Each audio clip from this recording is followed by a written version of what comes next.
Baseball is back, and we're going to catch you in the rundown of everything you need to know for the Atlantic League season in 2024. You don't want to miss this week's episode of the Indie Ball Report podcast.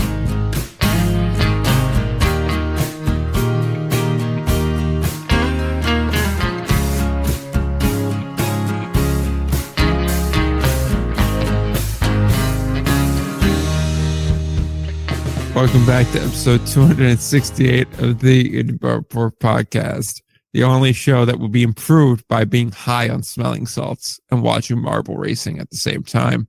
Rip some salts. It's opening day, dude. Get a little energy.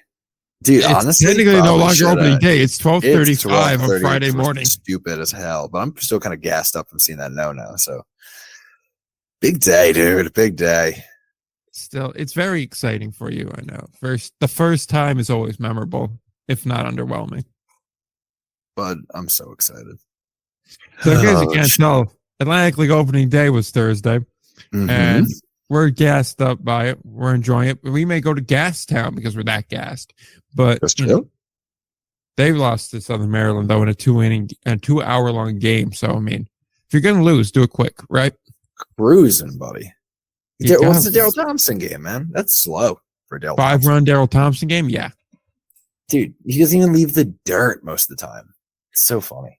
He's been doing this too long to be wasting time. Ladies and gentlemen, that right there is a man who was not affected by the pitch clock. If anything, he's annoyed. This pitch clock is not going fast enough. Speed it up. You're not getting any grayer? No, that's not what I was going for. There's something in there. Somebody else write that concept. Any case, so being that Atlantic League opening day is this week, that means it's Atlantic League preview week. But before we get to that, we have an interview with an umpire, Andy McPherson, that we have to get to, which is actually a very good interview. And I like when these things happen on location because it's more enjoyable for me to edit because I always get more decisions I have to make, like, should I leave this in? Should I not? And I normally go, it's easier to leave in, so we'll leave it in. I feel like I had some friends have kids because of that kind of mentality. As long as it's not 2 by 26, you're doing fine. But oh man, yeah, life's a nightmare. Because while you're pondering that, we have some other BS news we got to get through before we get to Andy's interview and before we get to the preview. This show is already a train wreck and a half, flying off the rails. Woo! And where that boxcar is going to land is in our first news story this week, which is the Frontier League draft and tryouts. Yeah, that's where we're going with that. 44 players were selected. Some names were interesting that were in the pool. Only a handful of names are actually of note that were selected. Anyone of note that was selected in your opinion? I did not check the list. That's on me. That was bad prep work from Ryan. I was really in the weeds on some Atlantic League stuff this week, so I kind of checked out of every other week. My bad. Sorry, dude. Casey Bargo went first overall in the Frontier League draft, by the way. Thank you. Appreciate that. And any thoughts on Casey Bargo? Pitched at Ball State, Ball so hard, baby. School named after some aluminum cups. They're in, I think. What did they do? Something sketchy now, but that's a different conversation entirely. Would you prefer to talk about Raul Ortega or Easton Klein or Jose Gutierrez or perhaps Dakota Parsons, Anthony Perez, Michael What I know is Casey Bargo had an 11+ ERA last year at Ball State. But the year before, a little bit of action going on. But the year before, he killed it with a 2.3. Yeah. So the Frontier League, this is a different topic entirely. While I am somebody, as far as indie ball pitching goes, I bow at the altar of heavy fastball, backspin, grounders, get ball on the ground guys. I would rather see you getting tagged, giving up singles all day than giving up jacks. And I think there's too many small ballparks in any ball and too many overpowered hitters and lineups that you just can't be having a guy who gives up homers. I do think the Frontier League is a league. Like what I'm saying is I care less about strikeouts. Like I'm okay with you pitching to contact. as long as it's like soft contact or low contact. I think the Frontier League is a league where like you got to avoid some contact. If you're not striking guys out, it's really difficult to survive there sometimes. I don't know why. I'm only halfway through that theory. I've established it is better in the Frontier League compared to other leagues to have a strikeout guy. Now, I just don't know why. I'm trying to figure that one out. So stay tuned on that one. But a little note there is that there's something to that if you're thinking about roster building in the Frontier League. I just cannot figure out exactly what it is. So that's the Frontier League draft. Maybe we'll go back to that next week when we do, well, it'll either be American Association or it will be Frontier League next week for the preview. So we'll get back to the draft when we get to the preview. Yeah. Sorry, I don't also take the draft super seriously, gotta be honest with you, but like I'll take it seriously when they show up on a roster. That's Ryan's hot take. Okay. So sorry, buddy. Edit that however you need, but I very rarely show up with helpful information about drafts. Okay. More moving on there. Let's talk about the National Park Service suing a team. Glacier is being sued by the National Park Service / Department of the Interior.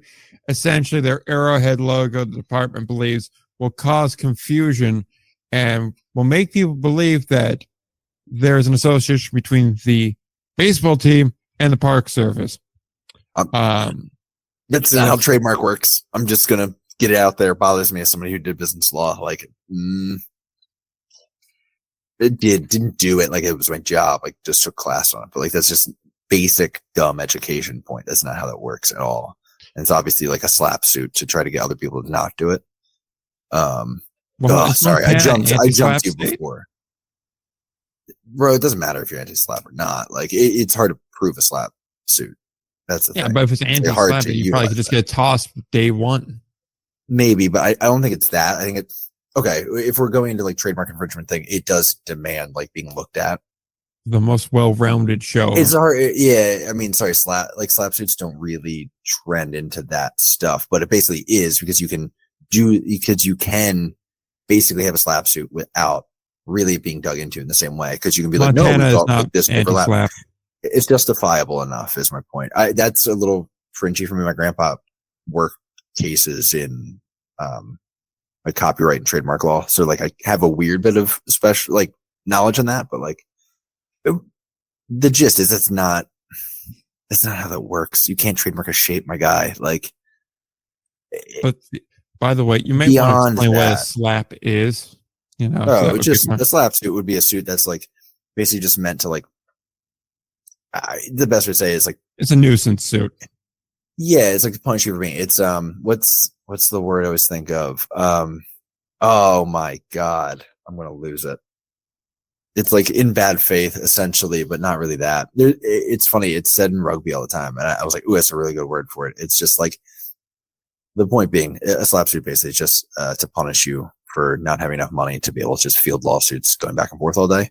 So they're not even trying to win; they're trying to make it painful enough for you to continue what you're doing, whether it's legal or not. That you're just like you just back off it, like whatever. Just please don't make me pay legal fees like this anymore. Anti-slap states will not allow that and will punish the person doing it if you can kind of get some grounds going for that. But that's a different conversation. This conversation in particular, it's silly. I don't know what it is they're tied up about. The funny thing is, I don't think this is the logo I have a problem with. When it came out, I flagged in my head the logo with the bear that they have, which is like dressed like a park ranger. The goat. I'm sorry. I always say bear. The goat, which is dressed like a park ranger. And I was like, that day one, I was like, are they in business with the parks? That's weird. See, here's the thing though, but it doesn't really have anything that really denotes outside the hat and the color. And that's not really enough. You're right. It isn't. It's just indicative. Now you can, by the way, you might have a thing with that. Cause like if you wear, like if I were to wear something that resembled police attire, even though it didn't say anything, you could argue that's like impersonating an officer. So like resemblance can get some traction depending on the court.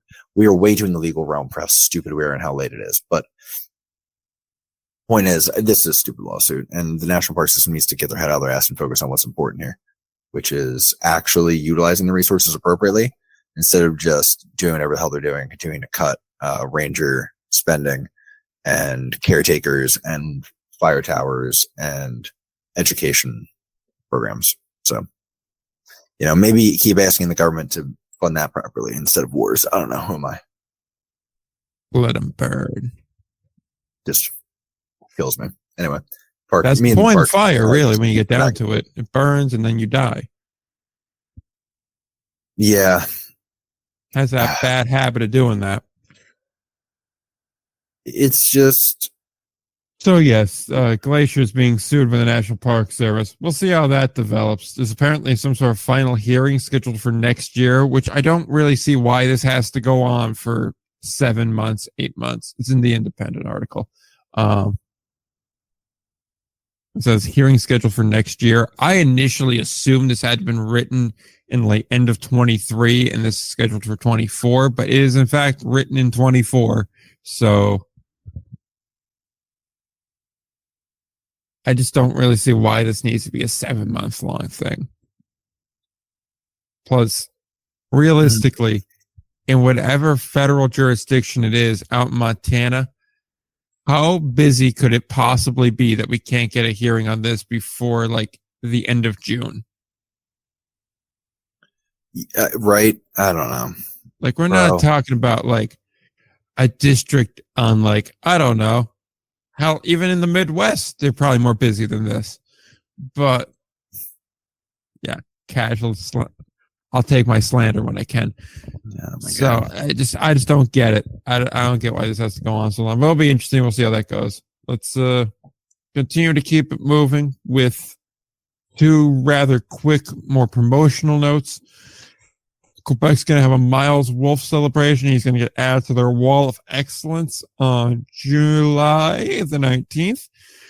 And it's going to be a whole celebration for what he's meant to baseball in Quebec and to the organization as a whole. That is now the 3rd person that the Capitals will be honoring, along with Carl Jelena and Sebastian Boucher, who will have their numbers retired at different points during the season. And then we swing over to Lake Country, which exactly a month later on August 19th, we'll have Robin Yount coaching a game for the Doghounds. I believe a first base coach, be an honorary role, and it's kind of a promotion for his lemonade brand. So, win-win for everybody. Robin Yount lemonade. All right. I kind of want to try this. I'm not going to lie to you. I mean, sure. I mean, for the Yount of it all, why not? So, because he's a Milwaukee guy, is it just like Miller Lite mixed with lemonade? Oh my God. Called it Milwaukee Shandy. Yeah, that should play. Yeah, I was going to say, like, it's the worst summer shanty you've ever had. Yeah, I mean, I've made some things and back to the fraternity days again, but like one of those attempts.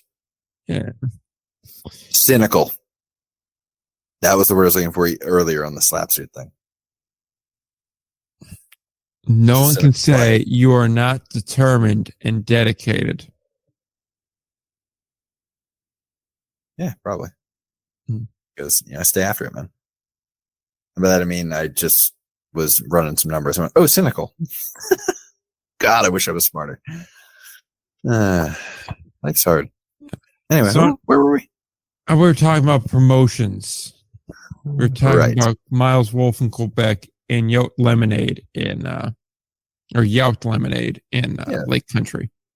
I don't know much to add. You kind of nailed it. I mean, I think it's going to be good for getting people in the ballpark. Quebec, I think, will appreciate the ceremony, and I think kind of Lake on Country, board with Miles Wolf being acknowledged in anything. Yeah, like Miles Wolf believer. I'm still in the camp that I genuinely believe he should have some consideration for the Baseball Hall of Fame. Yeah, that. Oh, God, what I'd give to understand fully what they make of indie ball. See, here's the thing. As far as like in a builder or a founder category, I think he has some claim, not only for the indie ball thing, which I think is the bigger of the two, but he was a serious player in minor league ball in like the 60s, 70s, 80s, right? And I mean, Durham Bulls alone should carry some weight. Yeah. and keeping in mind the fact that it's not just, the Major League Baseball Best Players Hall. Mm-hmm. It is the Baseball Hall of Fame. So I would consider, yeah, I know how it works in theory and in practice, right? Like it's two different things. But I just say, if you're going to go outside the box, he's a guy whose name should be considered. Yeah, I mean, it won't get any disagreement from me. It's just, we know. Yeah. We know. Mm-hmm. I mean, in fairness, they got to save the spot for, bigger names like Harold Baines and Lee Smith. Hey, I actually back Harold Baines more than most. And Lee Smith? Lee Smith's a reach. If you stuck through all that nonsense, of which I probably had to clean up. God, I hope you edited so much of that. 10, 15 minutes of this is coming right out. So half of what we've done so far is going to be right in the trash where it belongs. We do have one thing to do before we get to the preview, and that is our interview with Andy McPherson, a notable umpire in independent baseball, mainly based out of Charleston. He took us through his career a little bit, what it goes into umpiring, some of the logistic ends of things, how to get involved, the standard jazz, and also just what goes into the profession and how to, I guess, have a different viewpoint on umpires. I think a lot of people, including myself, find it rather easy to criticize guys that are doing the job, but you never really see it through their position and the way they gotta, actually physically do the job. So it was interesting to get that kind of perspective on actual being an umpire. I'm gonna not lie. Going in, I was like, I don't know how this is gonna go, and it turned out to be way better than I expected. That's good because I was actually. It's funny. I was really confident in this one because I've been thinking about. I didn't really have a platform to bring them on before, and then a little bit before I started being on here, I kind of had a platform that could work. So who knows? But it opened up for you first. But like Andy was a guy that I felt like I could have a good conversation with for a while because he was one of the early people who like would help me out sourcing stuff when there was a story about umpires, and he would be like, oh.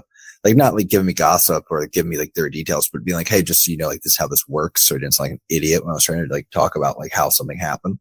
So yeah, man. And he's one of the good ones for sure. Yeah, definitely. And I think a lot of people are going to enjoy this interview. So let's get right to it. Here is our interview with Atlantic League umpire Andy McPherson.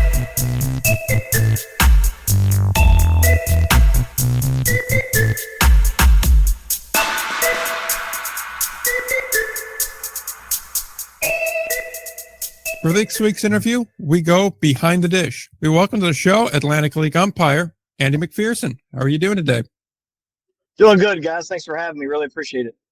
It's a pleasure to have you on. We were talking for a long time about wanting to get an umpire on, just because it's one of the things that never gets talked about really, but yet is always extremely interesting to hear about. So we're happy you agreed to come on, and we're going to enjoy this conversation.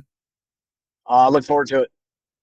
Awesome. So I guess like the way to start this off is, what leagues have you been in, and what are some of the differences between them? So I got my start at indie ball. I was 21.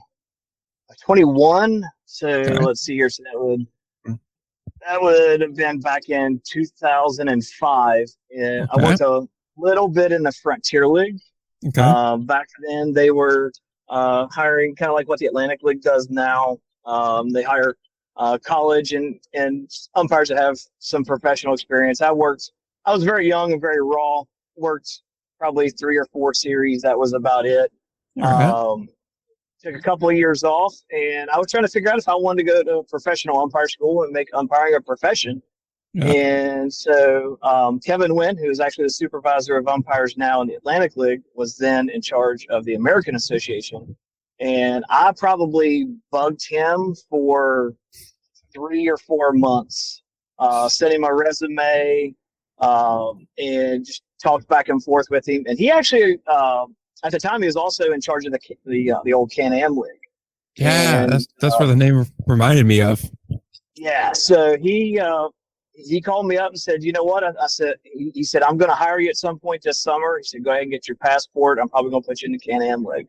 So I was ready to go. And then in 2009 it was the Sunday of Memorial Day. I'm at a buddy's house hanging out, and Kevin calls me up and says, "Hey, I got a spot for you.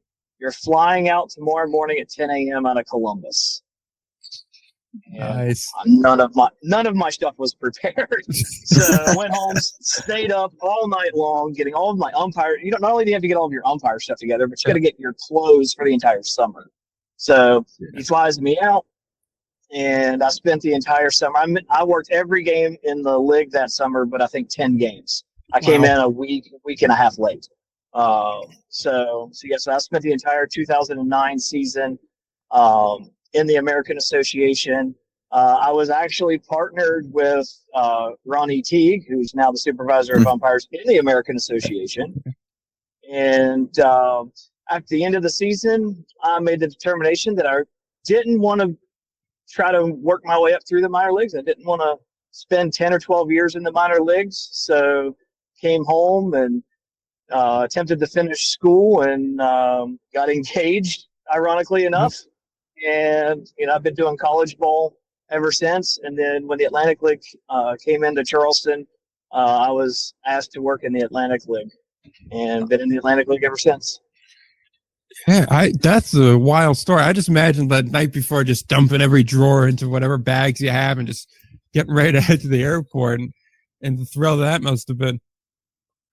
Yeah, it was really crazy. I mean, whatever I forgot, I just bought on the road. And the weird thing was I was dating my wife at the time, and here I am at 10:30 at night, and I call her, say, and she's a school teacher, and she was at the time, so she was almost in bed ready to go to, getting ready for school the next day. And I said, "Hey, honey, remember I told you I may be, working full time this summer, traveling, umpiring baseball?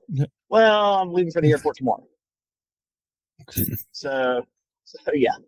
But she flew out to see me for a week, and that's the rest is history for the most part. Yeah, it worked out in the end. It most definitely did. Babe, where's my good umpire indicator? Just frantically looking for the clicker. That's all I could think of. It's like random gear. I was going to give you kudos because you called it an indicator, but then you called it a clicker, and now you just... Well, look, I know you got to call it, but in my defense, it was because I kind of got a bit of a side look from Nick. I was like, I don't want to lose you in the middle of this joke, but I don't know if you followed me there. So I'm following along with it. So, I mean, man, see, I should have just trusted it. You're one of the few people that's my weird, obscure baseball knowledge. I should just know this by now. That, and also, like, since when have you been afraid about losing me in the middle of an interview? We have analytic people on. That's fair. I really don't care. You're right about that. See, there we go. It's terrible. Derailing me again. First you do it with Tuve, now you do it here. But yeah, it's been a mess. Any case, circling back on the target here, you mentioned doing a bunch of college ball too. What are some of the differences between pro ball and college ball for calling a game? Because I imagine there are some of the things that are different when you are behind the plate there. Yeah, I mean, for the most part, a game is a game. Really, the big difference between the two is our processes. And it really boils down to how you handle situations. In college ball, well, let me go back. In pro ball, if a guy starts, doesn't agree with the call, you can kind of talk back and forth to him, and you can kind of go back and forth a little bit. In college ball, it's not like it used to be back in the old days. There's official warnings and this and that. No, you're not allowed to do this. And after you get a warning, then it's automatic. But the rules, they've done a very good job for the most part of lining the rules up very close to one another. So there's not a huge difference in the rule set. Okay, I see there. And I was going to say, because before coming out, I wasn't sure, how long, because I saw there was box scores for some of the American Association games I was looking up online. So I wasn't sure how frequently you're over there too. And I was just thinking, man, it must be hard if you're an ump in, say, like the Frontier League and the Atlantic League, especially when they were trying those experimental rules to keep all of that straight. Yeah, I thank God that all of the experimental rules are gone in the Atlantic League, to be honest, because they because there was always something or other. There was never anything clean cut. Mm-hmm. A lot of the times, in my opinion, like, okay, we're playing a doubleheader, so we're only playing. I remember once we were playing a doubleheader, so they were playing 2 7-inning games. I was like, well, hey, the double hook rule doesn't apply to the 5th inning; it applies to the 4th inning. I'm like, no, that's not written anywhere. We had a big argument about that. So, yeah. So, I mean, I'm just glad that there's not, and I can just grab a 2024 MLB rulebook and just go with it. What's in there is what we're going with. Yeah, I imagine that's just a relief too. It's honestly like a teacher that's just learning the material for the first time themselves and then getting asked questions from kids and students about that material. It's like, well, I would love to answer that, but I really don't know how to proceed because I just found out about it a month ago too. So we're on the same boat. Right. That's funny because and in years past, MLB hasn't given us those rules in enough time to really study on them and look at them and things of that nature. So so I'm thankful for that. Yeah, and you guys are the frontline guys that got to deal with the brunt of it. They're just the ones that are sitting back like, hey, I guess it worked. Exactly. Yeah. I'll give Ryan the chance to jump in here because I know you wanted to say something, so I'll let you get in there. It is my show, so I'll be magnanimous. I thank you with that one. I appreciate you passing the rock on that. But it's funny that you said the teacher thing because my first thought was the teacher who's just teaching, like staying a chapter ahead of the kids. Just if someone asks a long-term question, like, hey, like, let's not worry about the end game on that one. Yeah. So, and I also, my next thought was, I think I know which manager that was with the double hook DH. We'll deal with that later. I have so many random umpiring questions because, like, it's one of those things I feel like I have good knowledge of, but then I have absolutely no knowledge of at the same time. So there could be a dumb question or two coming your way here, so buckle up on that one. So first, I mean, you are okay. So can you do more than one league at once? I'm fascinated by the logistics here. Can you do more than one league at once? How do you end up assigned to different games? I mean, it is nice that after the traveling to go to games, all of a sudden the games come to you by moving into Charleston with the Atlantic League. So that I got to assume helps. But how does that work? Can you give kind of behind the scenes on that? Yeah. So, I mean, I have a little bit of knowledge. I mean, all the leagues are independent leagues for the most part, to my understanding, a little bit different. So, for example, the American Association right now. So when I was in the American Association in 2009, we had crews of 2 travelers. So me and my partner would travel by car from city to city. But in each city we went to, we had a local guy, or we even had some traveling locals as well. But we would work crews of 3. But those local guys, for the most part, were kind of like me. They lived near the ballpark, and they would fill in periodically and just be that third man. But right now, like the American Association, those umpires are full-time umpires, and those umpires are employees of the league. Okay, so where I'm in the Atlantic League, I'm an independent contractor. So I could be working a series in Charleston this weekend, and next weekend I could go work a college wooden bat league series like the MLB Draft League or something along those lines. So each league is kind of different on how they hire their umpires. The Frontier League this year is going to something that's very similar to what the American Association used to be. They're using crews of 2 and having 1 local travel guy. To my knowledge, that's what it is this year. I'm hoping that I might be able to work a little bit in the Frontier League this year because those locals are independent contractors, but the crews of 2, those guys are employees of the actual league. They're full-time employed by the league. Interesting. Okay.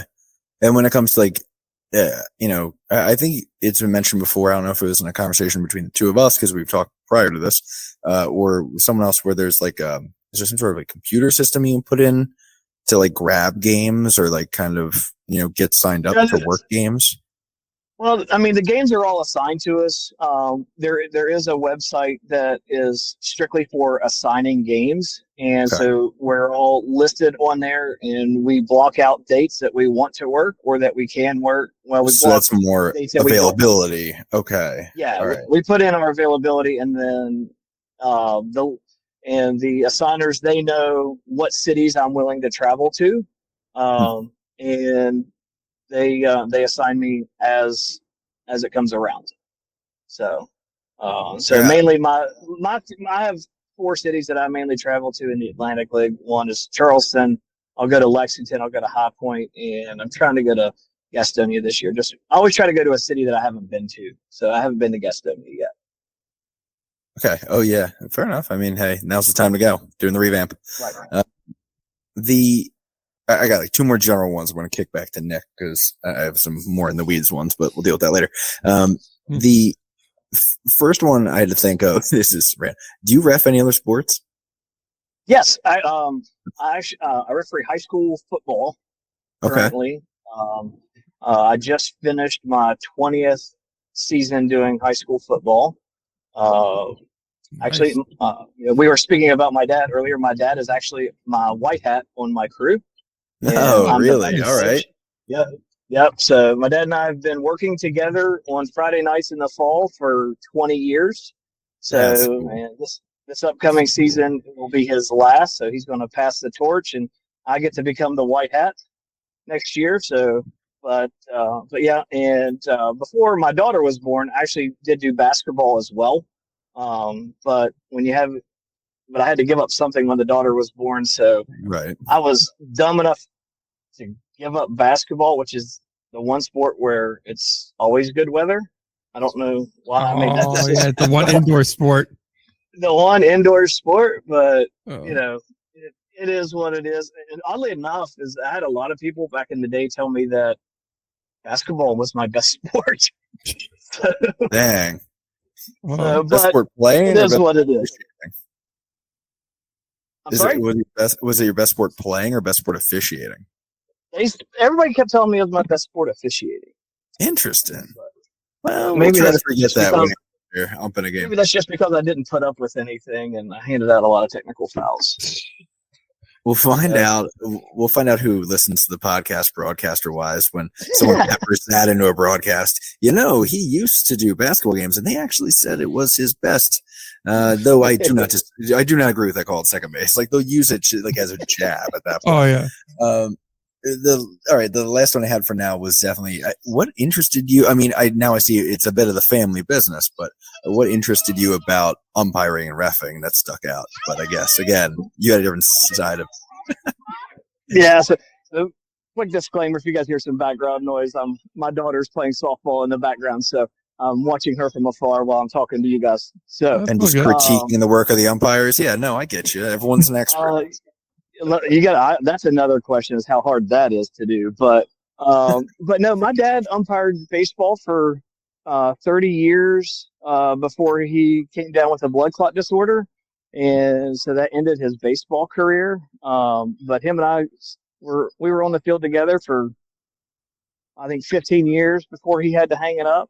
But I remember being 13, 14 years old and my dad going to high school games, and I was just like, man, that's really cool. You get paid to watch a game, and it looks fun. And I was a mediocre baseball player. I was a pitcher and catcher, so I think that's where I get a lot of my strike zone from. Is I spent 3 years in high school behind the plate and 3 years on the mound. So, and my senior year of high school, I started umpiring when I was like 14, doing some like little league games and such.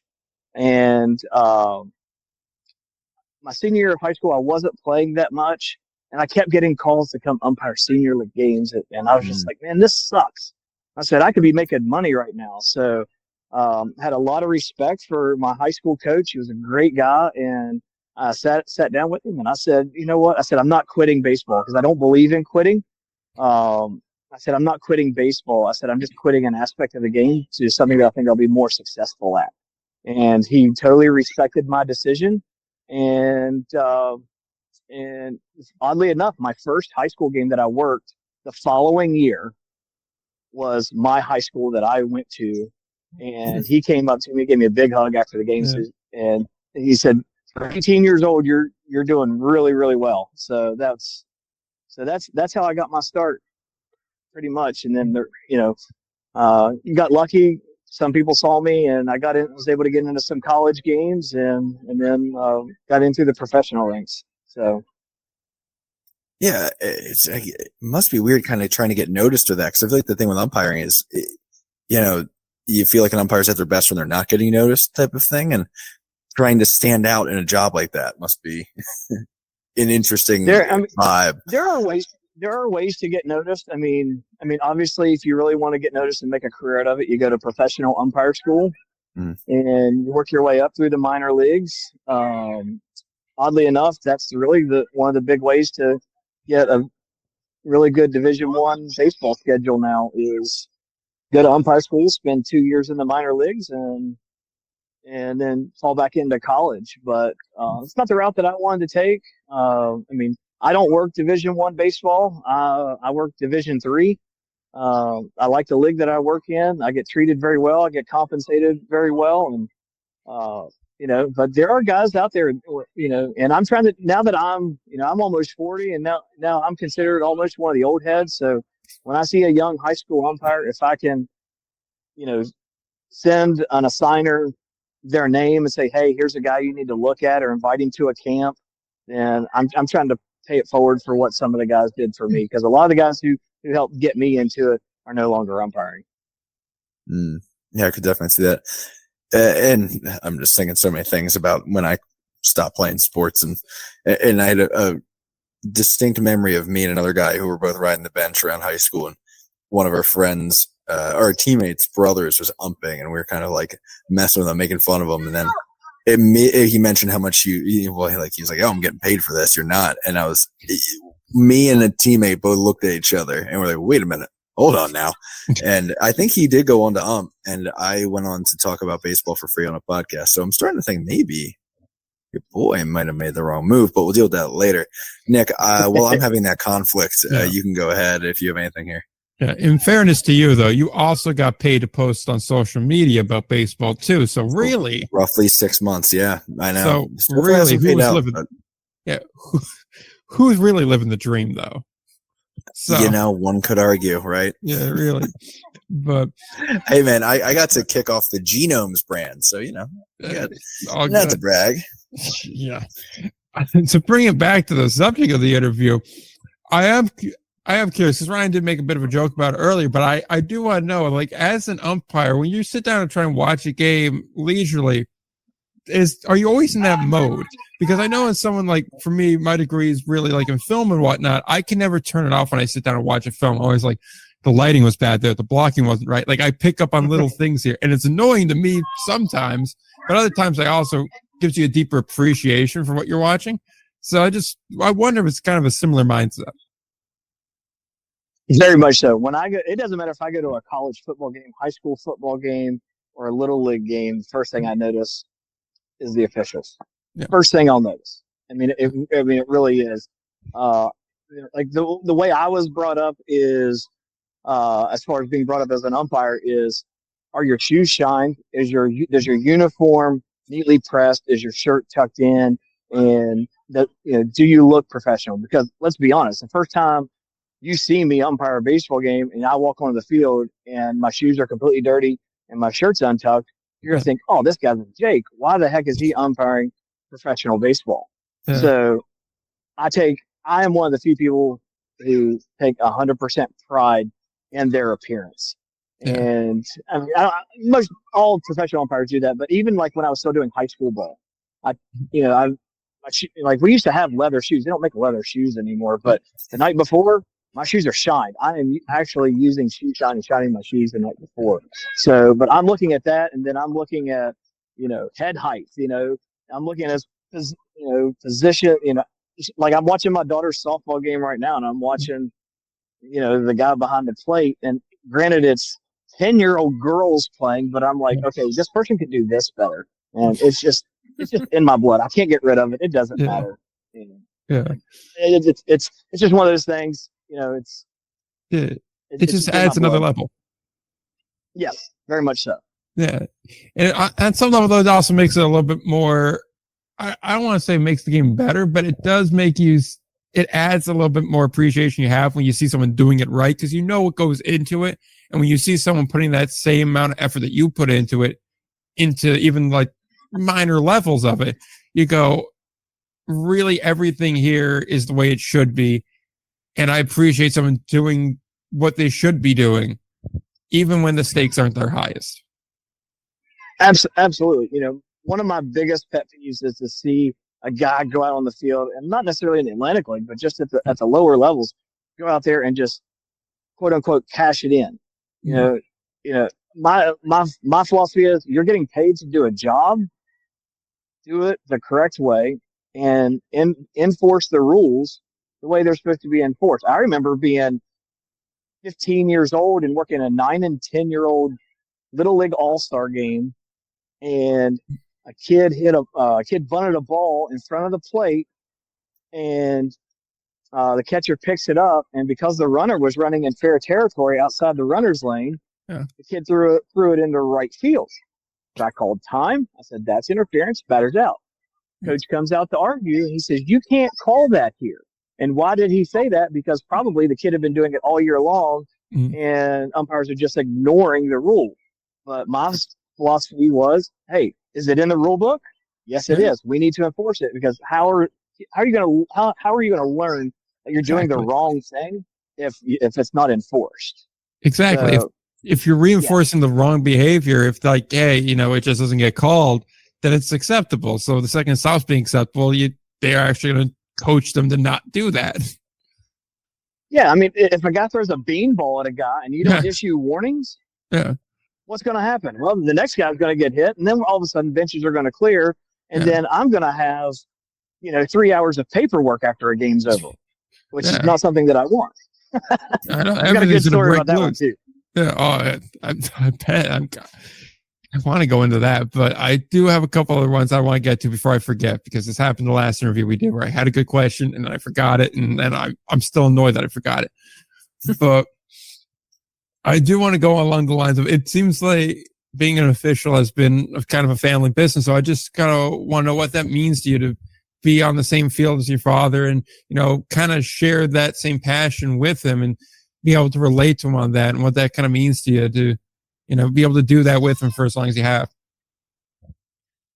I got to thinking about this not too long ago. My dad is 72 years old, and, it has meant the world to me to grace the field with my dad, whether it be baseball or football. Now, I'll say this, I'm the baseball umpire of the family. My dad is the football official of the family. My dad can run a game like no other and make sure that, my dad likes to, guys start running their mouths. My dad will send them to the sideline and say, all right, put him in the penalty box. He needs to sit out a couple of plays. And that's how I really learned how to be the authoritative person on the field and to run a game. I'll say this. My dad and I probably worked together baseball-wise, I'd say 500 games together. Okay. And do you want to know what the percentage of games that he worked behind the plate? Okay. How many? Probably 10%. Probably 10%. Okay. Because one, I was the younger guy, and two, my dad had a 1993 strike zone. My dad did not have a strike zone. My dad had an end zone back in the day. I mean, it was dugout to dugout. And he still has the quickest high school game in the state of West Virginia. It was 7-inning game in 58 minutes. So,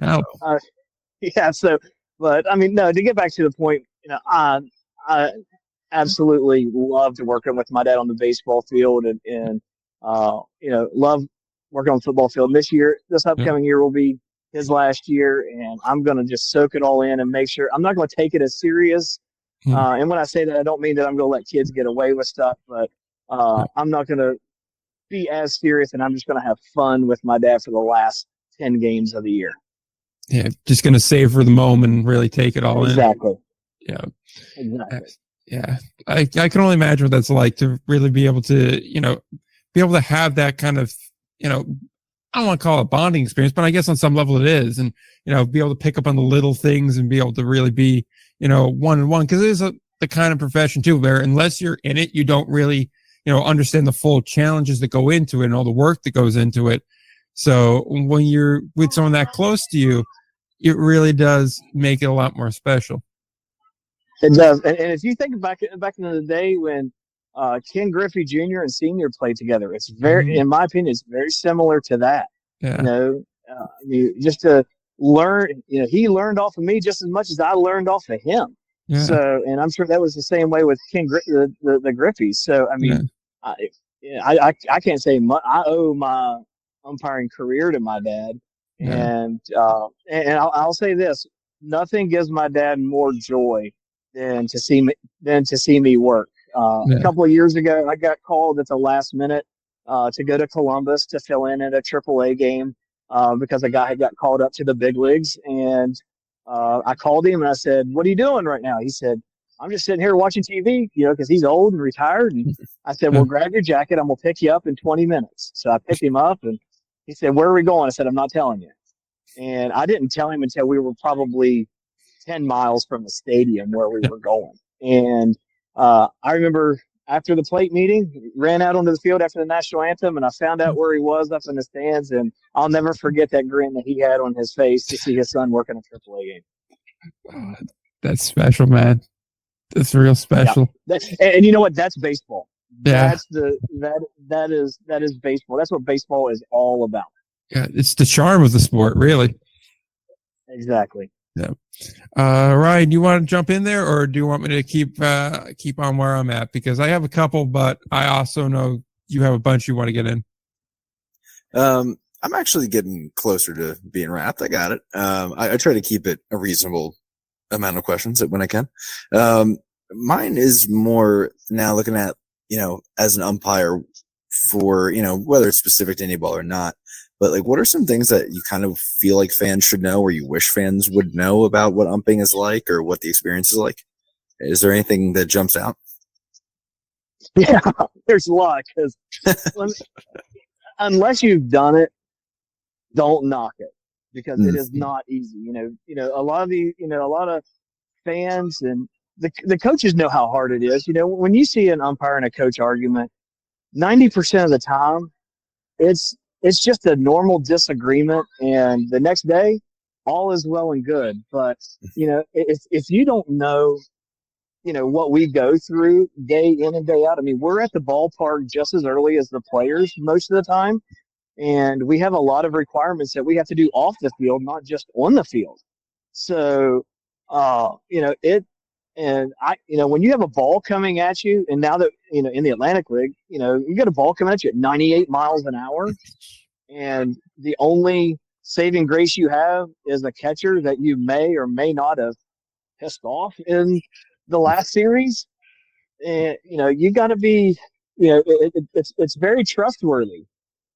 So, I mean, it's, they just got to know we're humans. And everybody is they want robot umpires.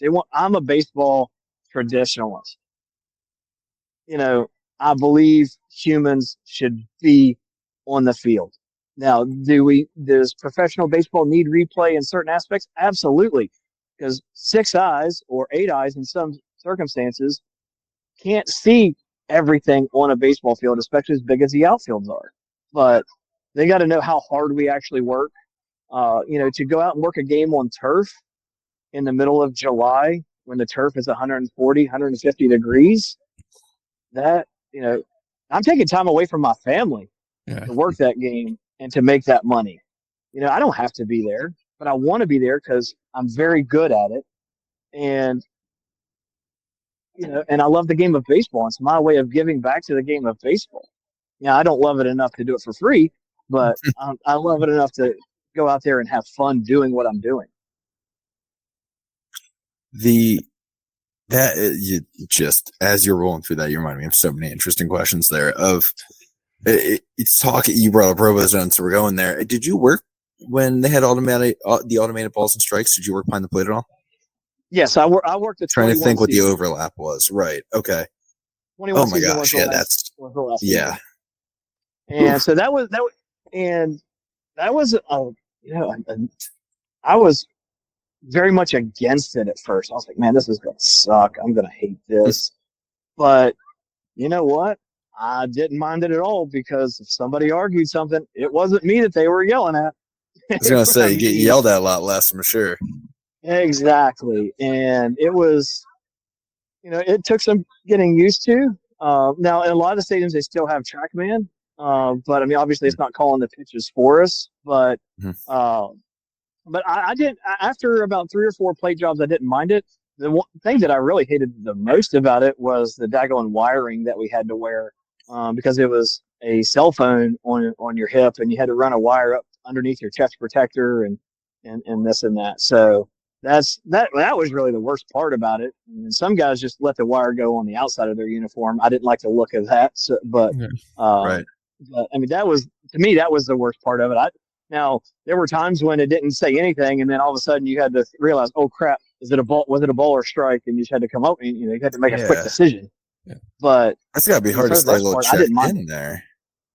That's got to be difficult to stay checked in on every pitch, ready for it to sort of go quiet on you. And that's one thing that it taught me. It taught me a couple of things. It taught me really how to focus, because a handful of guys probably, I don't know this for sure, but a handful of umpires who worked in the league probably just said, "Oh, it's going to call it for me. I'm just going to sit back here and squat down and wait for it to say ball or strike, and then call ball or strike." But for me, it really helped me focus in and be like, okay, I got to pay attention to this pitch in case it doesn't do anything at all. The other thing that it taught me was it really taught me what the true strike zone was, because in my mind, because I was trying to stay so focused, in my mind, pitch comes in, catcher catches it, and I'm going ball. And then all of a sudden in the earpiece, it said strike. And I'm like, oh, okay. So my strike zone over the past couple of years has gotten a lot better in my opinion. Maybe not in some other people's opinion, but in my opinion, I think it has. Interesting. So those are the two things that I really got out of it. I always thought too, if you're one of those umps who just loves to call a balk, like some of those guys are looking, no, you got time now. If you're not checked into the balls and strike call, if you're back behind the plate, you just got sort of time to look around. So I was wondering if some of the umps were a little less checked into balls and strikes than they should have been. But have you seen I'm sure there were. Yeah. Well, have you seen the challenge system at all? I mean, what are your feelings on sort of that middle solution? Yeah, so a couple of weeks ago, I got to go back to Columbus and work third base, and this is my first actual live look at the challenge system, and I really like the challenge system. I don't like the automated ball strikes, because I think you should still have the human element in the game, but I think the challenge system is very, very good for baseball, because one, they limit how many challenges you get, and unless you keep getting them that right. But I really like how it works. Plate umpire takes his mask off and announces on the PA, hey, previous pitch is being challenged, and shows up on the big screen. Yep, it was a strike. Okay, that's what we're going with. Let's go. I like it. I like the challenge system more than I do the automated ball strike. Honestly, even that, now that you mentioned it, one of the things I think are maybe the best things that baseball's added recently is the mic'd up umpire for even just for those calls. I think it's so nice to have, because the NFL has it. The NFL or football has it, where a referee can explain to everyone there what's going on, like the why NBA this happens. And all the time you would see some call happen, and even the broadcasters like, I don't know what that was. I don't know why he's going to second right now, but we'll try to get that for you. And like everyone in the ballpark's just shrugging until they post a scoring decision, which maybe people will notice. So it's funny, it's been the one of the best improvements, I think, to the game, which is no one ever talks about. No one's ever like, I like that they have mics, but it's interesting to see now. I'm going to kick it to Nick, because I have about, I think, 3 or 4 questions left, and I tried to string together related questions, but there's nothing left on that one. So it's a little over the board. So I'll let Nick take this in a reasonable direction before I sort of cap things with some random ones. You're right. Also, hockey's another one that does the announcement there. Wes McCauley, right. Probably the most well known for his. Oh yeah, dude. Calls. Yeah. But on that note, though, I do want to kind of go in and just kind of ask, what are some of the more memorable games that you've been behind the plate for, been a part of? Because I'm sure there's a handful that's really stick out in your mind. So I was on the field for, I don't know if it was the first no-hitter in American Association history or the first one at Lincoln. Okay. In 2009, I was on the field for a game at Lincoln, and it was I remember someone telling us it was the first no-hitter. I'm pretty sure it was the first no-hitter in the American Association, but I'm not 100% sure. It may have just been the Lincoln franchise. So I remember that one. Are you talking about just big games that I've worked, or just Just in games general, of anything crazy that's stuff really involved. memorable to you, really, like anything that just sticks out. Maybe it was just like some random game in August where something crazy happened, or maybe it was a game that had some stakes to it, and there's extra attention on the calls. I'm just going to step in here. I'll add the note because I'm basically I'm like the Jamie of this. I think at times with Joe Rogan, and comparing Nick to Joe Rogan, I'm sure we'll mess with him a little bit, but that's okay. I will say it was the third in American Association history, first in Lincoln. How about this? The second one in league history happened 2 days prior. So there you go. Oh, see that I did not know. There you go. Brian came back with a fun fact, and now I'll leave you guys to it again. On that note, are there any others that really stand out?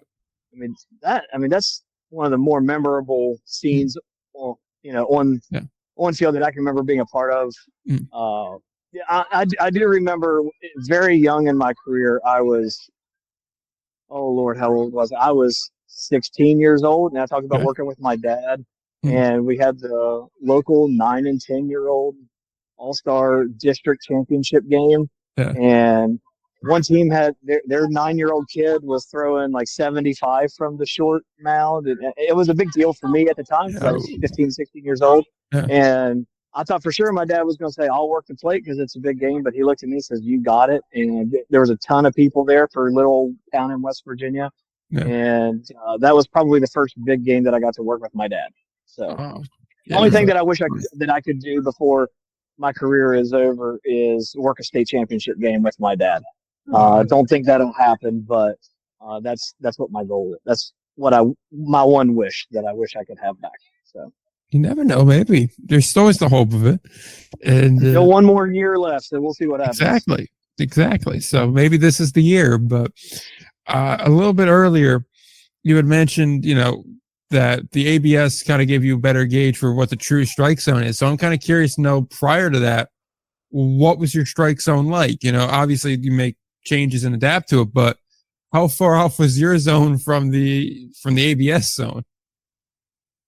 Well, I remember my first plate game in the American Association, and it was actually in St. Paul. And back then, St. Paul was one of the few places that actually video streamed their games online.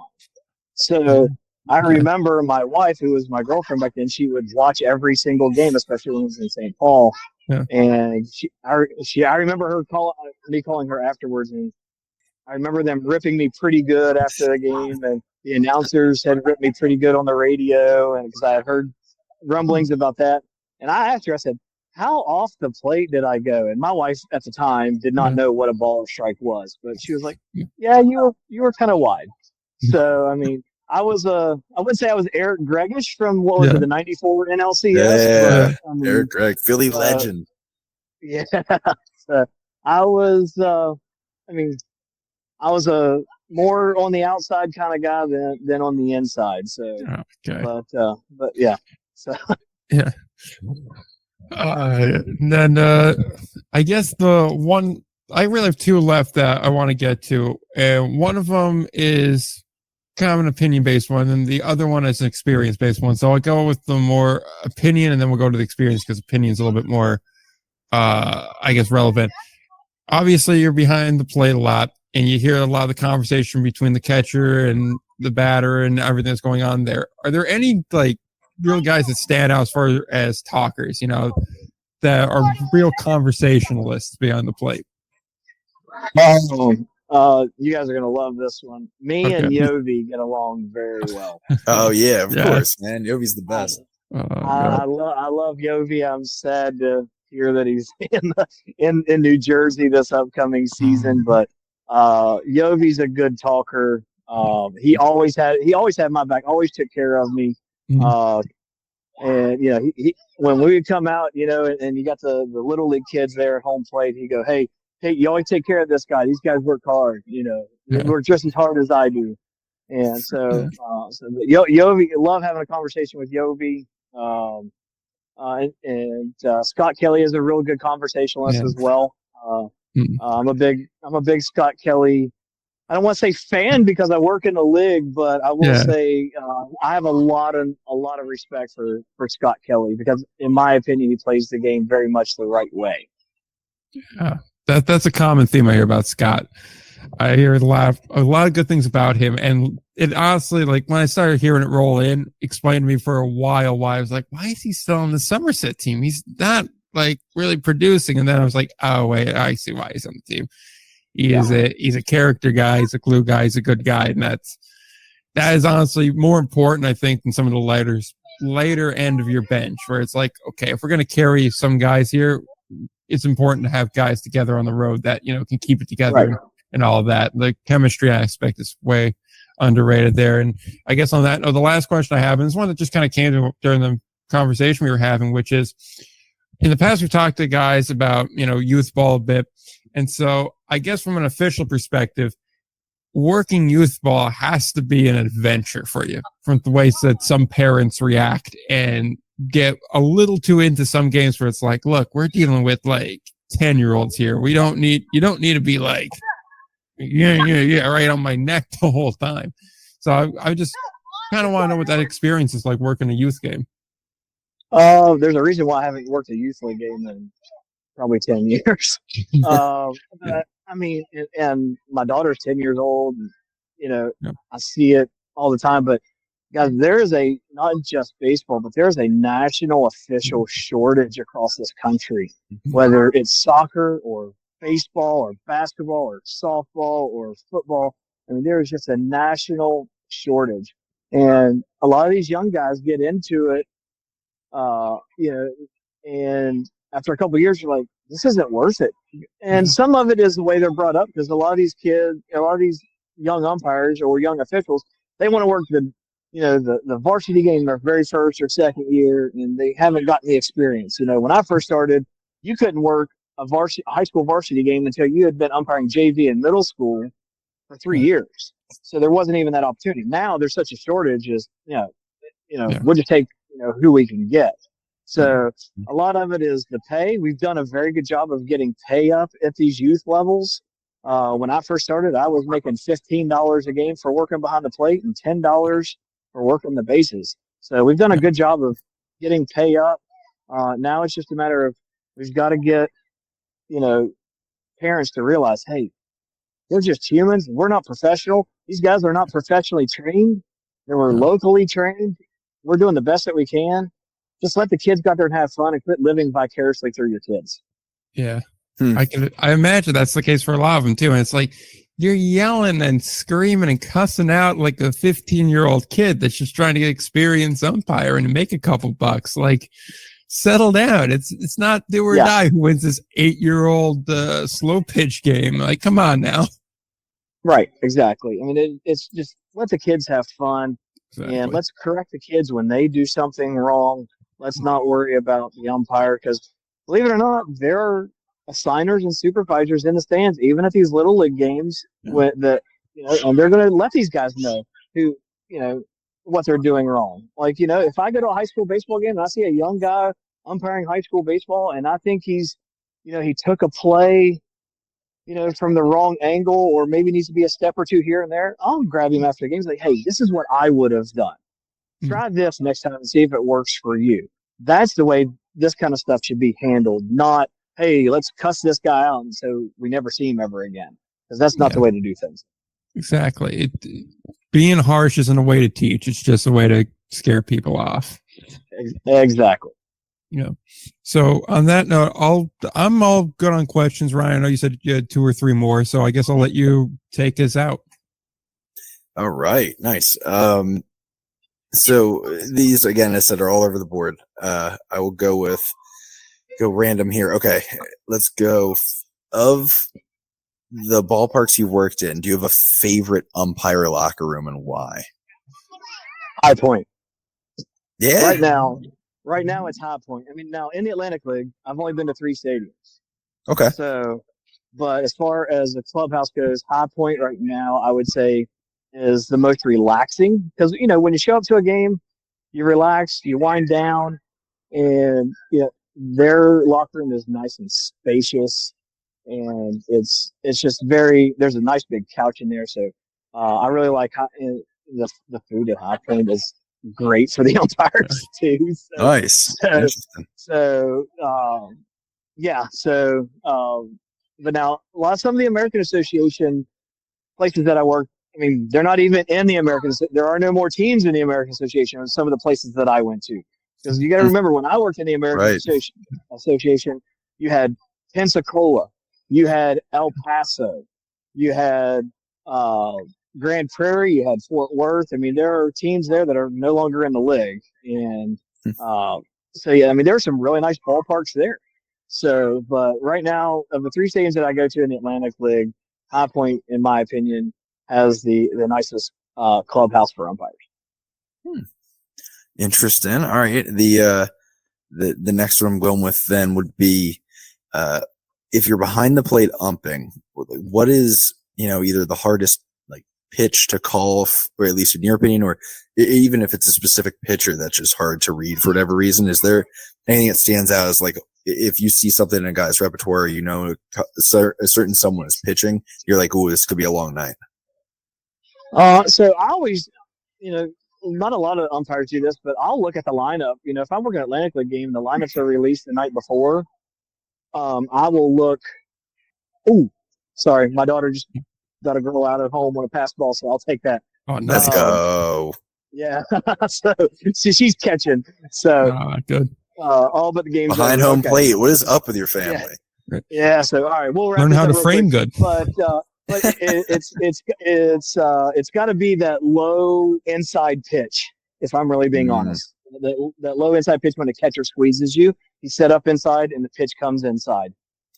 Yeah, because you just don't have that angle down. Okay. Correct. Man. Correct. Yeah, I'm just thinking that through. It's a nightmare. All right, I guess we'll go 2 quick ones then we're good.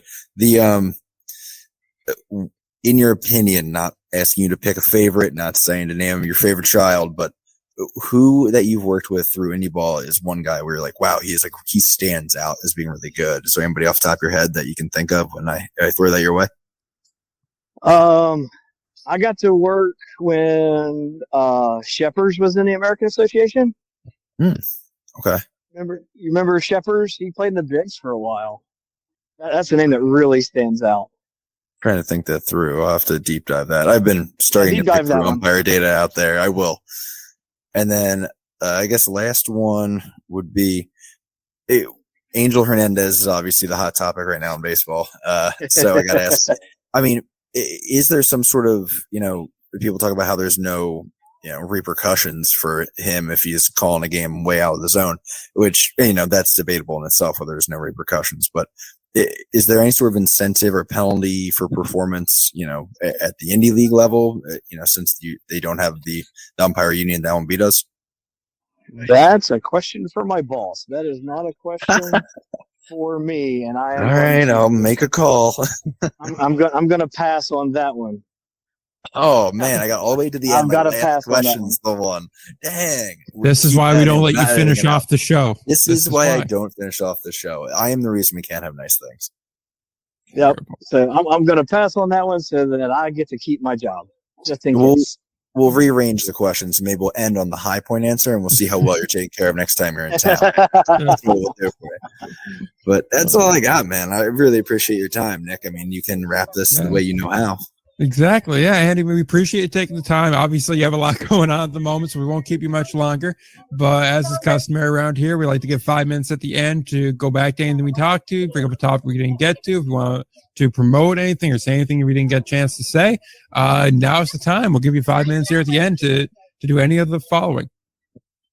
Yeah, so, I mean, the first thing I want to do is promote umpcourse.com, which is a camp every year that the independent leagues have for umpires. So if you are an umpire out there and you want a shot at indie ball, Kevin Wynn, supervisor of umpires for the Atlantic League, as well as John White, who's the supervisor of umpires in the Frontier League, they put on a camp every year down in Florida. I think they may be changing, but if you go to umpcourse.com or Google Pro Umpire Course, there's a shot to get into to indie ball and see, and you can also go to umpire school and see how that goes.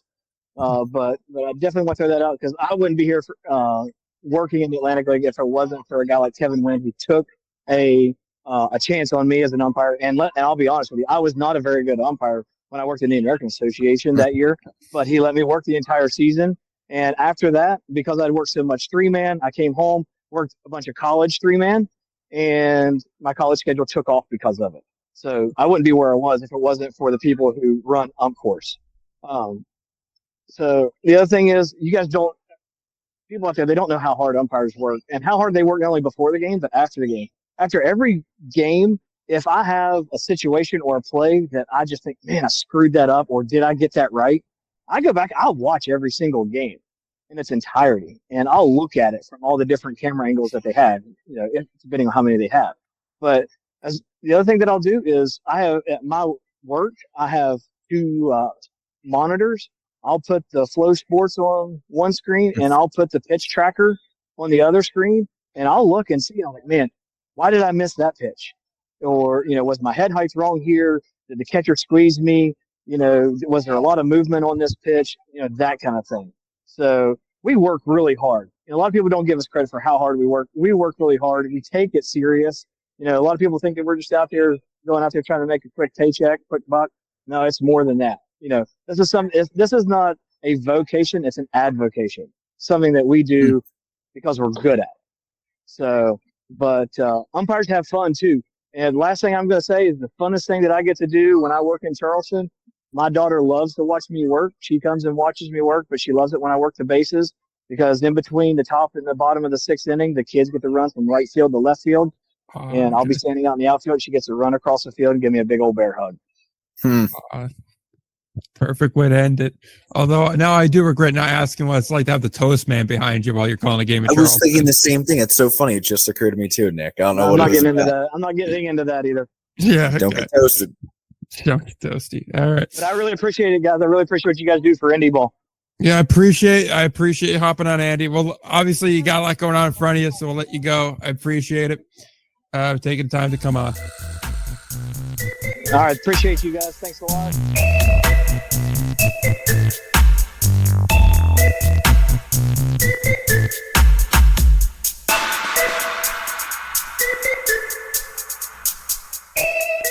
So once again, thanks to Andy for hopping on the show, and we appreciate him taking the time to hop on there. Obviously, as you could tell, he was at his daughter's softball game, so I like to see that we're basically family at this point.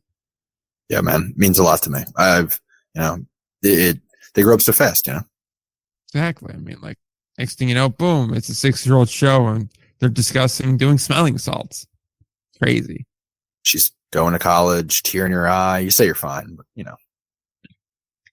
I am once again the dumbest person who's ever been on the show, and I'm blown away you still have me. All right. So with the interview done, the news done, and 2/3 of our audience having left because of this, it's time to finally get to the preview. And by that, I do mean get to this long preview. A couple of housekeeping notes before we dive into each team. I'm thinking just go, as far as team order, just go alphabetical, because that's the order I have them written down in. Okay. That works for me, if that's how you want to do it. Yeah, I think let's just do it that way. Plus, it's pretty much all South teams up first. The season preview that I recorded and then deleted today because the audio was a disaster was, I ended up deciding to go from middle of the projections out, because I always feel like if you lead with the top, it ends on a bummer, which is kind of tough. And then if you start from the bottom, it's you just start like dumping on 3 teams in a row, and you're like, ugh, that didn't feel right. Well, fairness, that latter point is pretty much any given week on this show. Fair. I've been trying. Well, I'm feeling a lot better. I'm feeling more. Well, it's going to be easier to be positive now because there's more stuff happening that isn't just whatever news happens. Odds are it's because someone did something completely dumb. It's about to get negative if you ever say, I really tried to be positive this week. That's how you know it's going down. That's the sign. That's the tell. Yeah. Ugh. Just like, yeah, my bad. That's who I am as a person. Yeah, so let's get this housekeeping stuff down before we get into the alphabetical order of team previews. 162 games, April 25th through July 5th will be the first half. July 6th through September 15th will be the second half. 2 rounds of the playoffs again. Spire City on hiatus. Hagerstown joins in their stead. There'll be a North Division team. Southern Maryland moves to the South Division. RIP for their season.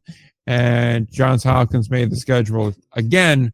They emphasized in-division play with all teams playing between 85 and 101 games in division. That feels like a very big range there. It drives me nuts. It was ridiculous that that's what they came up with. I had the exact breakdown in front of me earlier today during the preview, and I was like, this is foolish, but sure. Like, it feels like if you're going to have a skew like that, it's like, okay, well, 85 to 90, right? That's like, okay, 5 games shouldn't make that much of a difference in the grand scheme of things, right? All things considered. And I will. Games that's like 4 series, 5 series right there. What are we talking about? Yeah. While I will, I'm not starving to back up Johnny Hopkins, even though I can't think of it without. I smoked pot with Johnny Hopkins from Step Brothers. But I was thinking about, they do a lot of scheduling for a lot of leagues. Like, they're notably pretty good with it, apparently. So any weirdness, I am more or less tempted to think it is Atlantic League based on the restrictions that they gave them that might not have been super tenable, or were too just loose because they, whatever. Perhaps someone waddled on over and said, I need you to skew this a little bit. Oh, buddy. Oh, buddy.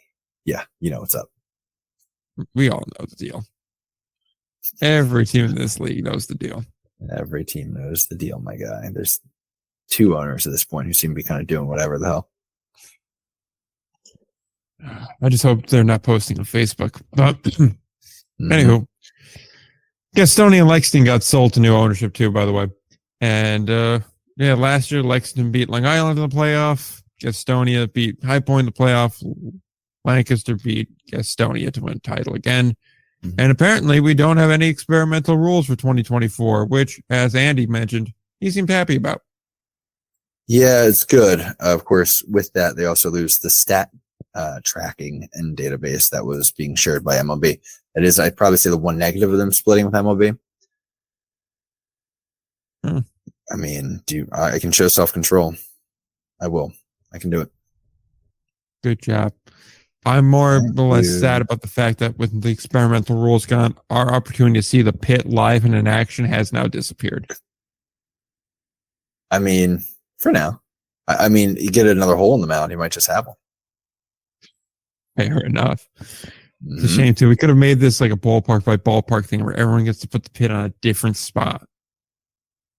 Pin the pit on the ball field? Yeah. That could have been great. Just what a world. That. Living the dream. I bet you think you're going to reach that short porch. Think again. Left fielder falls in a hole. Boom. Gone. All of a sudden, it was about to be a long base hit. Just turned into a triple. I know you think you know it's coming, but you don't know. Hole. I got to laugh out of me. I genuinely laugh out of myself in that one. Brian's favorite book? I am Holes. Hysterical. Hey, man. Stanley Yelnats knew what was up. Great movie. Great movie. Anyway, where were we? We're talking about baseball, apparently. Unless you have any thoughts on all that almanac BS, we can talk about Charleston.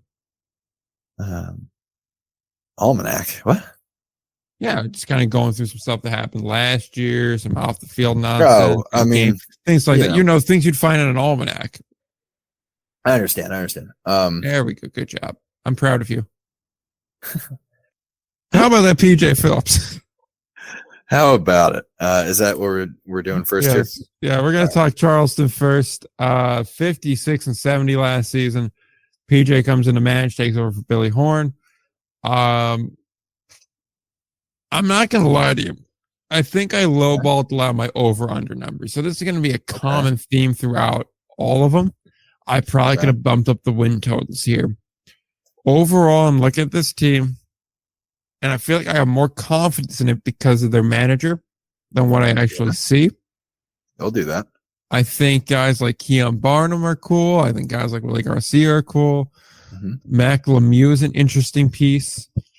Lance Lusk, I'm interested to see how he translates Yeah, it wasn't on the opening day Charleston. roster. I'm not sure why. I like to think it's just a usage thing, like one of those weird ones where they have like they don't need the extra starter right now or something. Yeah. I don't know, but I like Lance Lusk. I'm hoping he gets some good opportunities. Same. So in that sense, I think there's pieces here. I think the issue is there's 3 teams in the South I like better than them. So I put them at 4th. Yeah, I put them at 4th in the South. I put them at around the 500 number, about 60. I'd say about 61 and a half if I had to peg it for what I've written down. I may say that's a lower number in hindsight looking at it, but I just don't know about the longevity on the team. And I don't think that they're going to win a lot of games against the upper tier, excluding what we saw on Thursday, because, I'm not going to make a whole decision for a season based off of 1 or 2 games. That's just stupid to do that. But I just don't love them going into games against a Gastonia, against the Long Island, against a High Point. I just don't think that's their strong suit. And I think there's a couple other teams that they're going to get their pound of flesh against them. And I think it's going to add up towards the end of the year.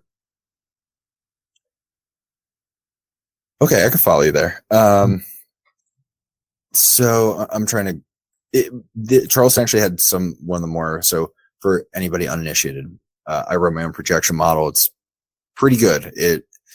The trend is over the last 3 years that I've done it, in the Atlantic League will probably miss substantially about 1 team per year. Last year was Staten Island. Year before that was Gastonia. Year before that was don't remember, but in general though, even with that, it on average ends up between 2 and 3 games in the projected record versus the actual record. So it's pretty good. It does it not based on team stuff. It does it based on players and specific lineup projections, things like that. So it gets still in the weeds, but that's where it's coming from. So I'm talking projections. I'm talking win-loss totals. That's where it's coming from. If you disagree with it, or if you have questions, you can always hit me up, whatever. Any Nation, you can find me. But that's so what I'm looking at, they actually have probably the most complicated projection outlook other than Hagerstown, which always is that way with a new team when there's a lot of unknown quantities.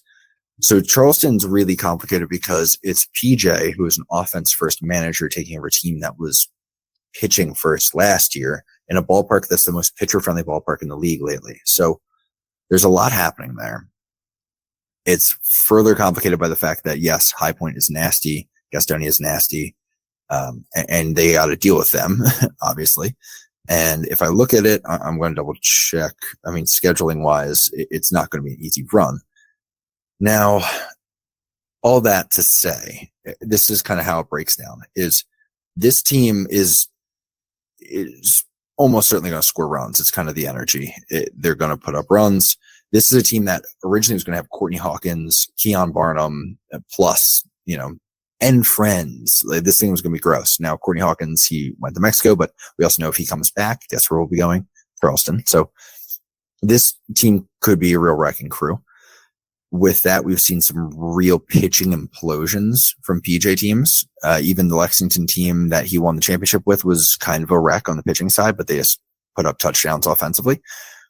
Now, I'll point out that the most improved team pitching wise, start of the year to end of the year in the Frontier League last year was New Jersey, managed by PJ. They were dealing with one of the worst ballparks to recruit to because of the weird dynamics in New Jersey. So that is definitely interesting. What the end result ends up being is but generally you're right. They're projecting as the 4th team record wise in the league. That bounces up pretty easily with a couple things being, depending on how things start playing out. They're only about a game out of 3rd on Southern Maryland. The notable one though, that got my attention is the high end. There's a good bit of overlap there. Why Charleston's weird is the high end projection for them, like the best reasonable possibility and the worst reasonable possibility on the low end are like the farthest spread of any team. With that, their high end projection. Usually if you're looking at a team that's projected 4th, their high end projection might overlap the low end of like the top teams in the league. Their high end overlaps the average projection for Gastonia and High Point. And that's because there is a very reasonable world where this team is an offensive powerhouse and the pitching is average to the league, or above average, because that is what they just were. And that Gastonia and High Point tend to have a pitching drop off during the year. And that drop off kind of lines up with when they're playing Charleston a bunch.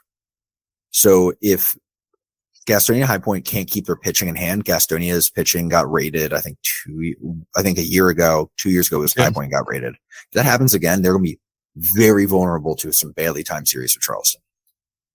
That it was a lot to say. Charleston's fourth projected. My common sense brain says they're fourth. They could be third, but there is a real possibility that if things break correctly for them and poorly for other teams, they could be second. It's funny. I will not take that long on other teams, by the way. That was just, you started with the team that I had the weirdest. I was like, I'm sorry, what was this? And had to like pull it apart. What's really funny is last night when I was putting together the whole projection thing, I wrote a small summary for each of these teams. And keep in mind, I don't use anything outside of Baseball Reference and eyeing a roster and going, that name sounds interesting. Let me look them up. This name sounds interesting. Let me look that up. And what I came to was, this is my little bit on. It's only 2 or 3 sentences long, so I'll just read it. PJ's teams always compete, and his ability to field a complete roster is notable. That said, this is a boomer bust team in a difficult division with suspect owners. I see them as a wild card team if all things go right.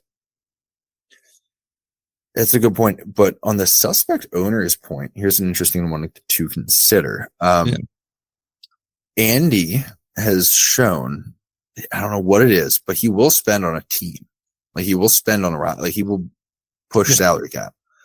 Don't know what that is. Maybe it's just irresponsible. I don't know. But also, just wanting to have a winning ball club and have that in your cap. I'll stop short on that conversation. But it's a positive thing. And no, I agree. But it starts to go into weird areas, as we know, with fair. teams like Long Island.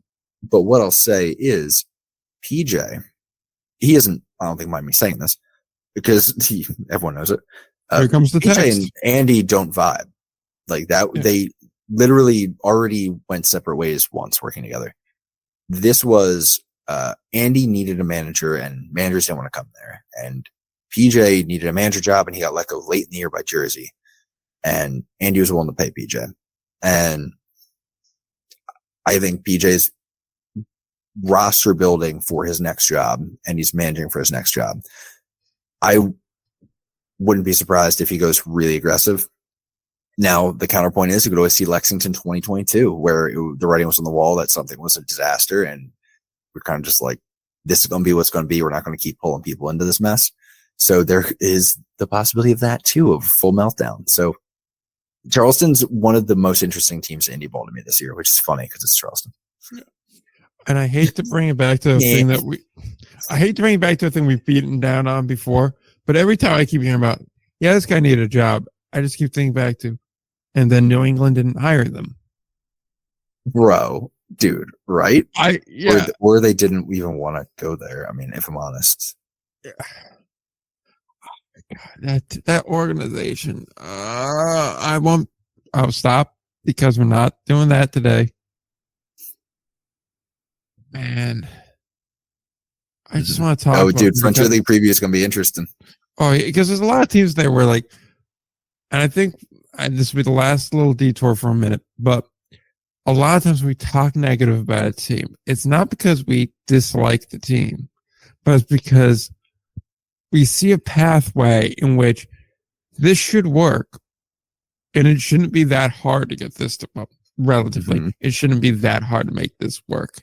And there's just kind of like no-brainer steps that should be done for any competitive ball club that's planning to compete and be ran wholly. And then you see an org not do that. And then you see more mistakes, and you're like, but like, why though? Unforced errors. Exactly. That's what it is. It drives you nuts. It's the unforced errors. Yeah, I really think, I mean, right now, this will be the only thing we say on New England because you brought it up. So here we are. was I'm keeping up Frontier League projections that at least kind of look within the realm possibility. Their last projection was they could be potentially a 31 win team, which will leave them at 31-65. Yikes. Yeah, so we'll revisit that for sure. Something to keep an eye on. What a fun preview for another episode. Oh, that could be next week's deal. Oh, that could be a fun week. But it's gonna be something. It's gonna be something, that's for sure. Yeah. Sold that. Moving on to Gastonia. They were 79-47 last year. Near 80-win season under the conditions that were happening off the field. That is damn impressive. Brady builds a hell of a team. And I see a lot of really interesting guys here. Brett Daniels is a dude. Gabe, who I cannot pronounce his last name, is awesome. Phenomenal. Lobotsits? Is that who we're looking at? I don't know. We'll work with that. Yeah, that's right. Sure. Ian McKinney, Jack Reinheimer, you know them. Jacob Robeson had a phenomenal year in KC along with Justin Wiley. Both of those guys are interesting to me. Patrick Mazika, former major leaguer in there. I like him a lot. There's a lot of guys here that I really, really like. I think, again, this is a team that winds up somewhere in the 70-win total. I would probably go more 73, right in that neighborhood, just because it's really hard to consistently win 77, 78, 79 games. That's a really, really tough ask. So you factor that in with generally, I think across the board, there's not too many just tire fire teams this year. There's one or two, but generally, they're all fairly competitive. Maybe not championship competitive, but definitely, fighting for a division title, or if a wild card opens up, be a tight race for something like that. So it's just a little bit tougher to get to that total when you don't have free wins on the schedule, right? So I do think that this team is still in that roughly 71 to 73 win range. I think it's pretty deep. I think they can survive being rated a time or two. And I have a lot of confidence in Brady to be able to fill in that roster and be able to plug the holes as needed. And now that you don't have the distractions off the field and people are being paid, that's a huge plus too. So I like what I see here. I think this is a team that is either going to be first or second in the South. It's really hard to say because High Point is on the same level as them. I would probably lean more second just because I really, really like High Point. But that said, Gastonia is a serious threat in this league. Yeah. I'm trying to think the starting point on this one. Gastonia, I will say right off the bat, Gastonia, High Point, and the projections are separated by 0.1 wins. So that's hilarious. Foreshadowing for something. As was the case in 21, 22, and then 23, and now 24, and probably 25. They're on each other, man. But it's a great rivalry. Yeah. I had their win total lower. I had them. They're sitting at 69.7 wins. And a lot of that being a little bit lower isn't Gastonia's problem. It's the fact that, High Point keeps, reloading and sort of it's a bit of an arms race situation there. Southern Maryland, while they are not overly impressive, they are taking the place of Spire City, who had some consistency issues. And that was sort of a revolving door spot in the division for a minute there. Genomes before that. And then, even if you look at the other teams, I mean, Lexington we'll get to, but Charleston, the fourth team in the league, we just talked about the problem is if you have an off day with Charleston, they'll probably make you pay for it and you won't get that win. A lot of times the fourth place team in your division, you can have an off day and you'll be okay like half the time. If you have an off day with Charleston this year, I think they're probably going to cash in. So you lose that, you lose a couple wins there. So I think that's what lands you just under 70 total in the projection. Essentially what it breaks down to from where I see it. Gastonia, I do have them probably as the top offense in the league going through here. I just think they are showing a consistency. They're not backing off. The lineup the places that have changed in lineup are changes for the better almost across the board. There's very few teams that can do that and just like re-up the way they just did. From the pitching side also, yeah, a lot of familiar faces. I think the rotation is a little bit more solid than it was, which is good because it really got exposed more toward the playoffs. I started to notice. I was like, they kind of have 2 or 3 starters, but it's a little bit weak after that. And then they filled a couple extra bullpen gaps, and it's just accumulating quality innings, and that starts to really eat away. So that's where I think they're at. I think they, pitching wise, I just had it. I think they're probably top 3 in the league. So yeah, it's a good team, man. Really good team. Definitely. All right. Moving the Hagers down.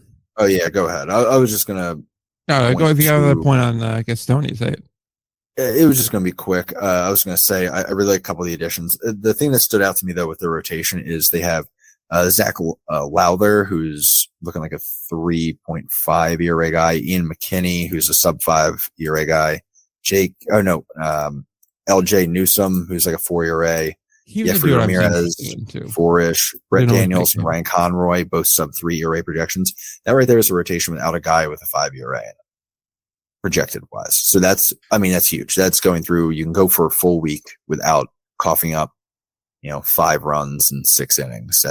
That's a good way to do things, especially when you have a very good offense too. So that, if you're wondering what it is that makes Gastonia dangerous, yes, it's the offense, but really it's the improvements on the pitching side that I think are really going to start to pay dividends here. That's the thing. Like, as I wrote in the summary here, it's like a team of evenly spread out talent with a balance of batting and pitching, a team that contends for a title. That's the thing. It's not just like serviceable indie ball guys. It's actual high level talent across the board. Like, it's the best of indie ball and a good mixture of guys of AAA, AA, major league time. Mm-hmm. No, you're right. That's the thing. It's really tough to beat it. And part of that benefit of depth is avoiding that May, June rush on talent when you're going to get that major league buying spree. And if you say, all right, we're going to lose 5, 6, 7 guys, you need to have guys that can kind of step up and replace it. So that's why you got to win those games while you can in early May and throughout that first part there. So it's interesting to see how that works out this year. But now, if we do want to spotlight the vulnerability I saw with Gastonia, is I think they could easily start to run low on guys that have, we talk about those starters. Not all of them have consistently proven they can go deep. And we've seen how badly that can just like expose a team. Even a good bullpen can just overwork, and then they're in trouble from the very early on. And it can take like a week at a time to get caught back to a spot where you're full strength essentially. So yeah, but that's one to watch. Even if you're saying, okay, 3 of our starters we know we're good, 3-to-2 ratio on it. If you could say, all right, 3 of them we should win these 3 starts every time. Of the remaining 2, if we can split half and half, who cares about the last one? I agree. It's less about that. It's more about this bullpen usage accumulating. Well, see, no, I think that would be my point was just for that 5th starter, you just kind of tell them, gotten it out today.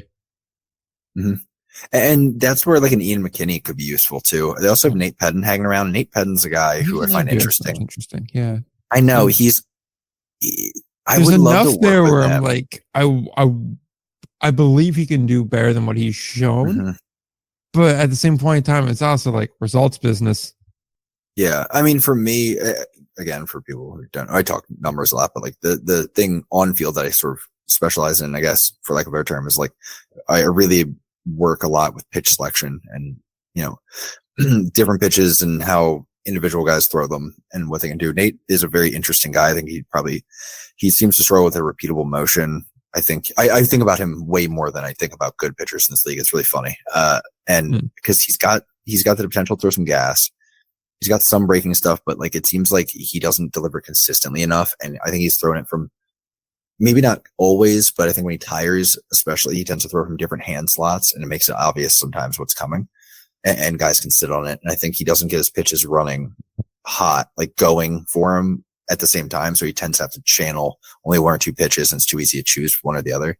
If he could like figure out a way to like start to parse a few of those issues, I think he could be like a regular competitive dude in this league who's like, regular, could be a middle relief option if you wanted, but right now he's long relief, and I think he's still valuable in that. And I think, hopefully he can work out a better position for himself, because I think it's his fourth season in the league, which is crazy, but it's starting to 21, 22, 23. Time gets long, man. So I like him though. Dude's so only 25 though, too. So he's still. It's true. He is so young. I forget about that. He came right here from high school. So. Yeah. Shout COVID. Hagerstown flying boxcars joined the league. Mark Mason going to be the manager there. I don't know. I know they just threw a no-hitter tonight. Congratulations to them for that. But boy, that was dismissive as all hell. Okay. Yeah, congrats for that. Though I will say, I was excited. You guys, some of you might know my history with no-hitters. This was a big thing for me to actually see one. But I will say, it was tough to be as happy about it when I've also publicly declared my opinion on combined no-hitters. A combined no-hitter is less about you being good and it's more about the other team straight sucking, which is a conversation we'll have about York. Cause I was shocked by the York team I saw today. York had the best record projection in the projection model. And I'm like literally looking through the projection models, trying to figure out if something's wrong. That's how shocked I was by it tonight. Hence why I was so dismissive of that. But I do agree with combined no-hitters. I do look at them a little bit differently. It's still an accomplishment. It's a team accomplishment. Yeah. But it also does require a little bit different. Plus, I do think I will give a little bit more credit to the batters there. It is a bit more difficult when every time through now it's a new guy. But also at the same point in time, I feel like it's easier to get a hit off of a reliever than it is a starter sometimes, depending on the pitcher. I understand that the later you go, the more you lose, the tougher it gets to be a pitcher. But like at the same point in time, I think when you're really moving, you're really on, it's very difficult to beat a guy that's just on. I don't know if I can really explain it more than that. I agree. I see what you're saying. I will stop short of agreeing. I feel like the best way to describe it is just like when you're pitching and you're in a groove, you get a certain amount of extra confidence in it. And I think that confidence starts to override some more like the mental fatigue that you experience, and you're able to fight through it a little bit longer. Yeah. I mean, I'll point to third time through the order issues, but I also will point to, I agree. Feel is important. I would say my usual advice to managers is feel on third time through lineup. And then if you're not sure, take a look at the numbers, but I don't know. Well, that's a different thing, but yeah. I also, you have to remember though, tonight too, they're probably throwing some, if not their best relievers, like top relievers at them too. Yeah. Everyone's fresh. So it's complicated on that one. Then I wonder if it's tougher being a reliever coming into that situation just because you're aware of the situation. Yeah. Right? Like you're sitting there, you're watching, you're like, oh, we're through 6 innings here, through 7 innings, and we haven't given up a hit yet. And then part of you, like, obviously as a competitor, you don't want to think this way, but it does kind of creep into your mind where you're like, I don't want to be the guy that screws this up. And I do think, while I think a lot of people are not serious about the combined no-hitters, and that probably takes some pressure off, I think it being the team first game tonight probably added some back. So, there's a give and take on just about everything in this conversation. Yeah. But, outside of that, though, Hagerstown, I don't know. Like, there's guys like Curtis Terry I like. Osvaldo Abreu I like. Parker Markle, who we just saw pitch tonight. Solid pitcher. And Klinchuk, I was also highlighting on that. I'm interested to see what he could do coming over from Winnipeg. And also he spent some time at Sussex, if I'm not mistaken, as well. But I don't know. I like the vibes around the team. But first, your team's tough. The roster doesn't inspire a lot.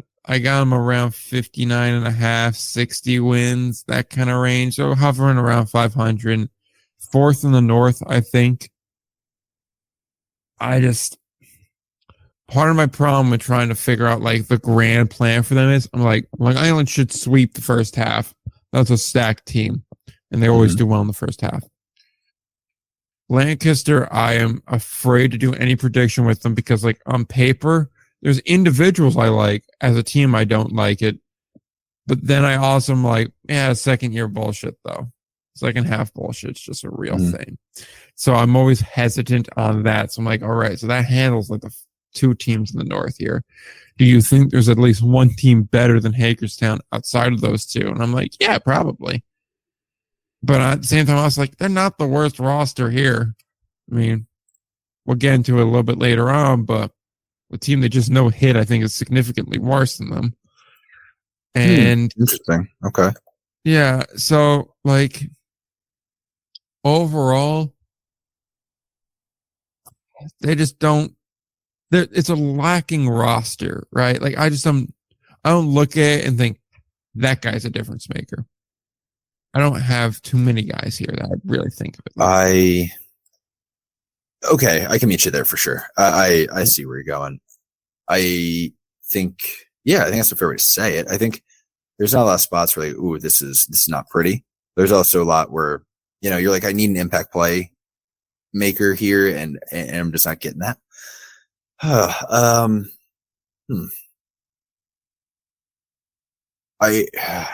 just pull up my projection sheet. I won't go off the top of my head here, but I guess it's a very vanilla team.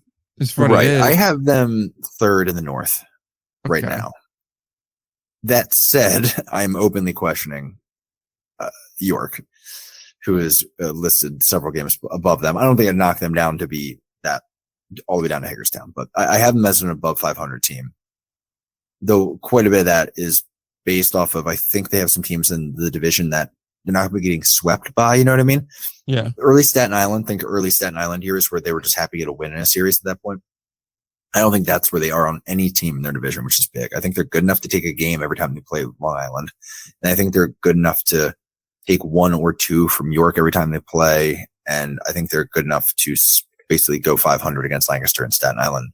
So that leaves them in not a bad spot division wise. And then they can beat up on lower end of probably the other division. So I think that does line them up well.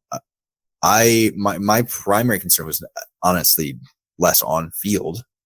My thing was, we already seeing issues with the ballpark, and we've seen how, clubhouses can spiral when they're in not a good situation.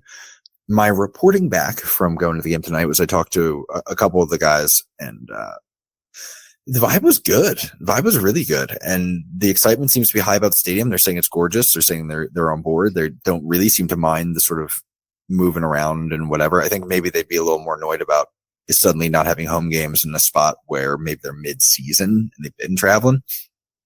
Right now, I think they're cool with it and they're being patient about it. And there's some guys who are pretty flexible there. We know Mark Mason as a leader can deal with that kind of stuff because he's coming from the Empire State year. Honestly, I was impressed with the Hagerstown team. Take the no-hitter out of it. I was impressed. Take the game out of it. I was impressed with the Hagerstown team that showed up. It was not the energy I expected to see. It was not, I don't know. It was good. That was good. Mark was already, I'm feeling like the right call for that team. So that alone has me thinking a little bit higher than I might have even thought originally with Hagerstown. But, there's potential to get smacked in the mouth a bunch. This thing could look great. Look, tonight could have looked great. They scored 5 runs. My big concern was I went through it. I think they went 1 for 15 in the 6, 7, 8, 9 slots with 8 strikeouts, something like that. Bad vibe. And some of it is, that happens. Others, guy like Jamari Baylor just completely outmatched. Frankly, Kieran Devaney actually looked pretty good in the 9 spot too. So maybe I shouldn't even be involving him in this conversation, but that is going to be something where that can work against a struggling York team that is not going to play against Long Island or some of the other teams. So they got to be maybe looking to problem solve that on the move here, and hopefully they have the wherewithal to do that. Pitching wise, I think it looks better when you're no hitting somebody, that's for sure. But there are going to be some weak spots here. I think I'm just pulling the team projection. Pitching wise, that was it. They have two and a half solid starters. The back end of the rotation and the back end of the bullpen is going to be a very, very sketchy, very touch and go. The bullpen, I have 1 or 2 guys I'm confident in saying they'll have an above average year, and everyone else is mostly below average coming out of the bullpen. That will not work either. So I could see Hagerstown being one of those teams where they could win tomorrow as well, and we're like, yo, Hagerstown. And then they get popped like 12-1 on their way out of town for a game. So just keep an eye on that. That's a real possibility here. Just looking at what the pitching staff looks like. We need to learn about some of these guys on the back end, because a lot of them are guys who either haven't thrown at this level before, or they have, but very briefly, and it did not go well. So we are going to find out what exactly is there, and hopefully this is a proactive front office is when to make moves, but we'll see. Yeah, that's the one thing I will say is I like the vibes around him, and that's make me consider maybe I should bump him up in the third in this division as opposed to fourth. Mm-hmm. I will say I think the North is fairly weak. So fair. With a schedule that prioritizes supposedly in division games, that does play well for them. Obviously, Long Island's going to be what it's going to be. And second half Stormers is going to be what it's going to be. I don't know. I didn't really take a look at their schedule to see how often they're playing Lancaster in the second half. I don't know if that's heavy or not, so I don't really want to speculate on it. But assuming they're not, I think there is a way for them to, make a bit of a push. I don't think they're going to be, floundering. I don't see that. But I also just, like I said a minute ago, it's a very vanilla team. I'm not overly impressed. I don't think there's a guy here that's really, I don't want to say they're not a big game player, but they're not the guy that you would immediately think him for a bomb of the night situation. I don't see that. Yeah, I think what's going to be really key for them is going to be Wellington Dotel, honestly. He's an interesting guy, yeah. He is, right? I think yeah. So, sorry, my first gut reaction, by the way, there's leadoff hitter who I laughed at because he has a fine name, but Magnurus Sierra looked really good tonight. Single, double, single, stolen base mixed in there. Struggled a little bit late in the game, but he was impressive. Terry Curtis at first looks good. Oswaldo Abreu and Abintal Avellino all looked really good. Yuri Perez should do some hitting. That sixth spot. The difference between 3 struggling hitters in the lineup and 4 is massive. Because if you don't square up those 3 guys perfectly, then you are going to have to deal with some good hitters either way.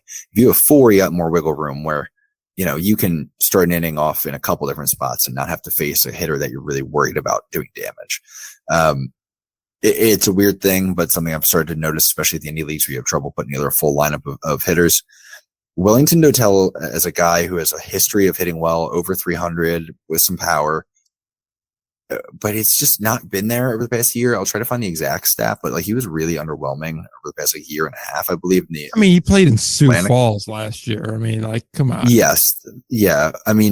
But think about it. So Sioux Falls, what we know about Sioux Falls, he had 4 home runs with a 280, 316, 399 slash. Bro, that is terrible for Sioux Falls. That is a terrible season. He's also 37. Facts. Before that, he had a 192, 267, 321 split with the genomes, and then got dealt to or dropped, picked up by Lincoln. He did hit better there, got up around 280. And I will say he didn't seem to fit with that genome situation very well. So I think there was a little bit more going on there. But yeah, if you're looking for a year where he was really nice with it, you're gonna have to go back to 2021 when he was quite good. But power's been dropping off here and there. It's been kind of inconsistent since 2018. I think he had a good year power wise. No, not really. It's always been not that crazy. I don't know where that came from. He's not under 100 total home runs in 12 seasons of indie ball, so not really. And that's the other thing that I think I wanted to bring up too, and that's the last thing. Sorry, we're going probably too in depth here, but it's a new team. There's a lot of new pieces to discuss. Look, I like Mark Mason. I don't necessarily think there's a world where Wellington Dotel should be hitting 6th in this lineup. It doesn't make any sense to me. So to explain it, he doesn't have power. So even if he's got some guys on base because the guys ahead of him are hitting well, if he's not a guy who's going to clean that up and bring guys home with, hitting a homer, then he's moving guys around. Maybe he's getting on, but then the guys behind him aren't consistently doing anything about it. If you move him up in the lineup, you can start to get more of that contact and the way he can drive the ball and hopefully sort of facilitate that, especially as guys have to bring the ball in the zone more to him because they have actual hitters behind him. Because right now, Brandon Pugh, who I'm sorry to pick on Brandon Pugh, man, that's not right. But Brandon Pugh, he looked lost tonight. He really looked like he did not know what he was doing at the plate. like in that situation. He was 0 for 4, 4 Ks, 2 looking. If that's going to be what's behind him, why would you, do anything to Dotel? And especially considering every team in this league has the book on him because he's been around for so long. So why would you put anything in the sweet spot with him? Like, I think they need to protect him better. And I think Mark is using him like he is 2019 Wellington, not 2024 Wellington. I was just going to say 2 counters on it. One, Mark has gotten the best out of him in the past, so I'm willing to give him a little bit more leeway on it. I understand that was, some time ago, 4 years or so ago, but still, I'm willing to give some leeway here through May to see if that doesn't change. Right. That being said, with Pugh, did it look like just off night kind of bad, or just like this is going to be a problem kind of bad? I wrote a note. I write notes on the back of my scorecard, so let me find it. My note was Pugh has looked bad but confident ? There are guys who go up there and you're just like, this dude's gonna get eaten alive. Like, there's no shot. Like, it was weird where like Pugh was like looking like the pitch would come in and he'd take an ugly hack or look, and you're like, buddy, it's not gonna get better than this. But then he like stepped back, and like the way he was like I don't know, he looked comfortable in the at bat, which is weird. So it might just been a tough matchup for him. It's tough to make a judgment off of one game. I've only seen him in person play one game. I will say projections did not like him. And maybe that biased confirmation bias. I see him strike out 4 times. Like, this guy's, probably a problem. He could be fine, but I don't know. It struck me as interesting. He didn't, I guess he didn't seem like a guy who was in a 4 strikeout night while he was up there, if that does anything for you. Okay. Because my more or less point was just like, it was just a guy that looked like he struggled the match, but he just was having an off night. Then I don't really think it's fair to say like, okay, well, the guys behind him aren't going to drive him in. It's like, okay, well, one night, let's see how he it had goes. 240 at Staten Island last year, so it's probably what we got. Staten Island was a rough scene though last year. Like, yeah, so to get better, but it wasn't, gangbusters by any stretch. I mean, how many guys really did well outside of like Aguilar? No, I get that. It's just a guy who it's tough because before that what a weird career. Sorry, I'll roll this. 2018, he played in the Pacific Association, struggled. He played in the Pecos, struggled. Played in the Frontier League, okay, hit 250. And then he was with both Florence and River City. He stayed with Florence in 2019, hit really well, 277. Big improvement after the year before. COVID year 2021, played 3 teams in 3 leagues. He went Billings, struggled. Garden City in the Pecos, hit 465, classic Pecos. And then Southern Illinois back in the Frontier League where he went 1 for 10. Then dropped. 2022 went back to Garden City in the Pecos League, hit 312, hit a few jacks, and then went to Staten Island in 2023 and struggled again. Up and down for sure. Definitely, I think there is a realm of player who their line is somewhere between the Pecos and probably Frontier or maybe even Pioneer. So maybe he's in that, but we'll see. He is interesting, I will say that. Love a weird indie ball career. The best part about Brandon Pugh is I just remember the one show where we got him mixed up with Tillman. Oh, yeah, because all it said was Pugh in it. I was like, damn, really? It's like someone got screwed on a transaction. Picking the guys that aren't getting screwed. High Point. Yes, sir. A 78 win team last year, 46 losses. Jamie Keefe obviously going to be back, and I really like this team a lot. I really, really like it. Yeah. Ryan Grutjohn, Sander Whale, DJ Burt, Martin Figueroa, I think is a guy that still has something there. I still think of him as like 2018-19 Sussex County Figueroa, so I always give him more room to work than I probably should, but there's just so many. Get Ben Aklinski on there. I mean, Byron Clausen there, Lee Brandt's there, Green's always great. I mean, there's so many guys here that this team's really deep. I have them as, first in the South. around that same mark as Gastonia, like 71, 72 wins, that kind of range. I really like this team a lot. I don't know if I could really, there's better analysis I could give than that, obviously, but like everything I just say just comes back to some version of they're really talented and really deep, and I think they could, really do something special. Yeah, I'm with you most of the way. The pitching looks good. There was a weird thing popping up in the projections about essentially their low end projections were much worse than you'd expect to see with a team that was projected to be so good for the pitching side. I don't know what to make of that necessarily, but it's there, I guess, to be aware of. There were some guys sort of picking back through Baseball Reference, like that did have some blow up years mixed in, like full seasons where you're like, oh, Jesus, what happened there? I don't know. They seem to return some good pieces. They seem to be putting some good guys in rotation. I'm trying to pull their their opening day roster real quick in front of me. Of course, it's being a disaster to do. But let's see. All right. So they went giving up here. Just going to my phone. Rockers. Okay. Yeah, there we go. So they went. So how about this, by the way? They have 1, 2, 3, 4, 5, 6, 7, 8. Again, this is not the be all end all, but they have 8 guys with MLB experience, all of them in the pitching staff.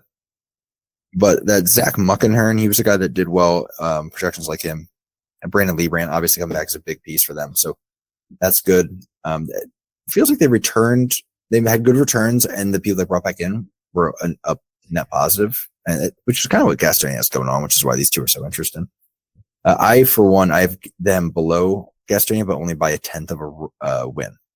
So that's basically the same. Yeah. But I mean, it's the usual suspects. I think we're pretty excited by their lineup. DJ Burt, Ben Aklinski, Martin Figueroa, and Nick Longy, mostly projected as either the 2 fringe number 1 outfield in the league, at least offensively. Brian Pereira, I like him. Jake Watt, sure, like him. Then look at the infield: Luis Acevedo, Clayton Melbauer, Ryan Grochon, Connor Owings, Evan Edwards, and Xander Wheel. The note on the infield was all of those guys were just like the pitching staff, low end. Like the floor is low, but the ceiling is high, and the projections are positive. So I wouldn't expect an issue, and if there was an issue, I wouldn't expect it to be across multiple players. But if the holes in Swiss cheese align, just know there is a weakness there and a potential for an issue. That would be if I sort of cited the slight concern on maybe inning eating ability on Gastonia. My flip would be on High Point, a minor concern about just, if a couple guys are off or just don't have it for whatever reason over a stretch of time, that could start to, faster than you think, fall off the table a little bit. Like I could see them, if they end up in a slump, having like a 1 in 5 week mixed in, which could really screw you in a playoff race. I mean, yeah, but at the same point in time, I do think the high end talent can kind of get them by. I generally think that's probably the case as well. Again, it's reaching, it's trying to say, hey, if this doesn't work out for this team, what's going to happen? Like that would probably be it. Jamie Keefe's a guy I'd love to talk to. I know, man. Really, no reason not to. I think High Point tends to like me. I've never really had issues with them. The communication department, maybe. Well, I'm sure you still get leaked press releases, though. Occasional. Hey, we're in the same boat. But yes, we'll move from High Point. We'll go to Lancaster. 500 this season. Is interesting. Yeah, 500 season last year, 62-62. This is a team where, like, genuinely, I like certain players. But as a team, I don't really know what to make. Like, Gage Howard, really good in Schaumburg. I'm curious to see if that translates over. Chris Proctor, I think, for the catcher position is nice. Isan Diaz and Trace Laurier, I like them as infielders. I think they're solid enough. There's a couple other guys that I generally like. Holzier is a guy that is interesting to me. I'm not sure if I like him or not, but he's interesting. Same thing with Chad Sedano. I do like him. Pitching is where I kind of like.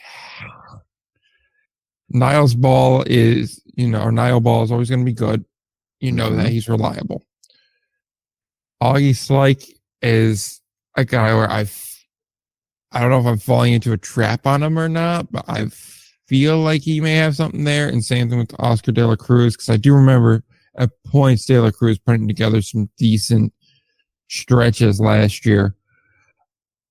But generally, I kind of view him in the same realm as they were last year, around 500, 62.5 is kind of my number.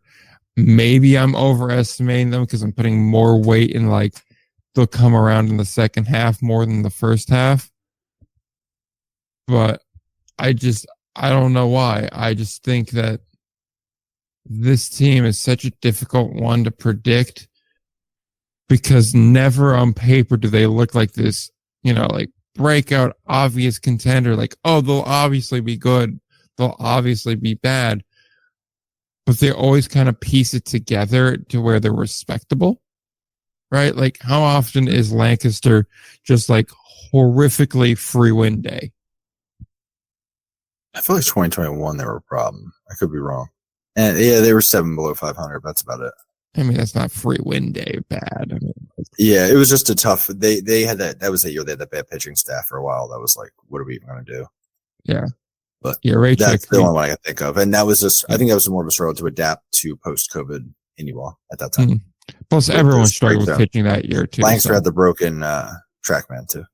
Oh, miscalibrated, as I should say, not broken. Yeah, I still, for all that to say, I still think they're third in the North, but I don't think this is like a comfortable third. Let's put it like that. I mean, we can't sleep on the fact that they were fourth in their division last year, record-wise. Yeah, no, 500 team. Dead 500. Like, we can talk second half Stormers, but that's the thing though. Like, everyone forgets, like, York, for not being a playoff team, won 71 games last year. Yeah, best record in the North. Yeah, that's a team that got screwed out of the postseason. They should have been in. They weren't, but they should have been. All right, so I'm going to take our dear listeners on a trip down the discovery that I made earlier. Oh, this will be fun. To get some context on what it is we're worried about when it comes to Lancaster, because we know we have some Lancaster diehards. We've seen it, and they don't like it when they feel that we're dismissing their team. That's not what's happening here. There is evidence that I am worried about your team.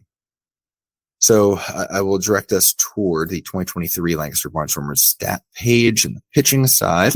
And I will sort by most strikeouts. Number 1, Niall Ball, who we have discussed. And, dude, he struggles at times. He's still hit 11 people last year, but I feel like that was better than it was. But he's still walking some guys. There's control issues, but he did strike out 105 guys, 119 innings. That's the most. Second most, Brent Teller, no longer there. Third, Dom DeSabatino, no longer there. Fourth, Jared LeKine, no longer there. Then Brandon Sittinger, not there. Brett Clark, not there. Brian Marconi, not there. Matt Swarmer, not there. Mike Adams, not there. Jeff Bain, not there. Andrew Lee, not there. Nick Duran, not there. Zach Warren, nope, not on the roster this year. Spencer Johnston, not on the roster this year. Jacob Lemoyne, nope. Jesus Lorenzo, nope. Garrett Grants, nope. Tyler Laporte, no. Cole Aker, no. Donald Goodson, no. Frady Gomez, no. You have to go down to the 22nd most strikeouts on the pitching staff, Brady Tedesco, to find the next guy in the strikeout list. He struck out 7. So between Niall Ball's 105 strikeouts last year and Brady Tedesco's 7, no pitchers for Lancaster are returning to the roster this year. That sounds like a problem. Yes, it is a problem, I would say. This is a team that last year they were pretty good on the pitching side. They were at least, top half the league. I think, fairly safely top half the league. This year they're looking at probably, it's still 5th or 6th, but the low end is significant. And there's basically no chance that they improve past like the 4th best pitching staff.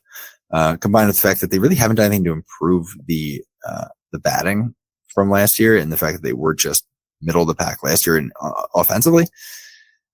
while they're dealing with a Long Island team that has at least started the year reloaded, and then of course the issues from the teams challenging out of the South. Yeah, man. I don't know. Lancaster, there's reason to be concerned, man. I don't know. Yeah.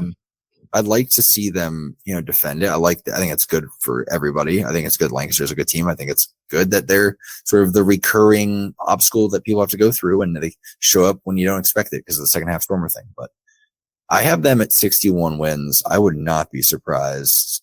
Neither would the projection model, apparently, if they didn't go well down into the 50s wins wise, depending on how this goes.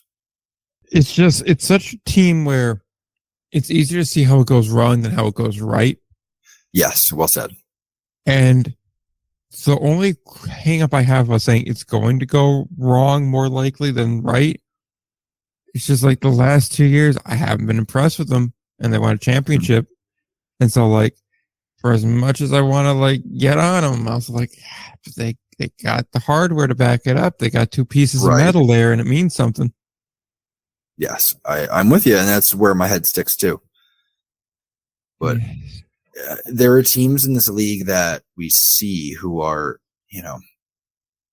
they're, how should I say it? Like, they're basically one big signing away from being, a top competitor, a real competitor.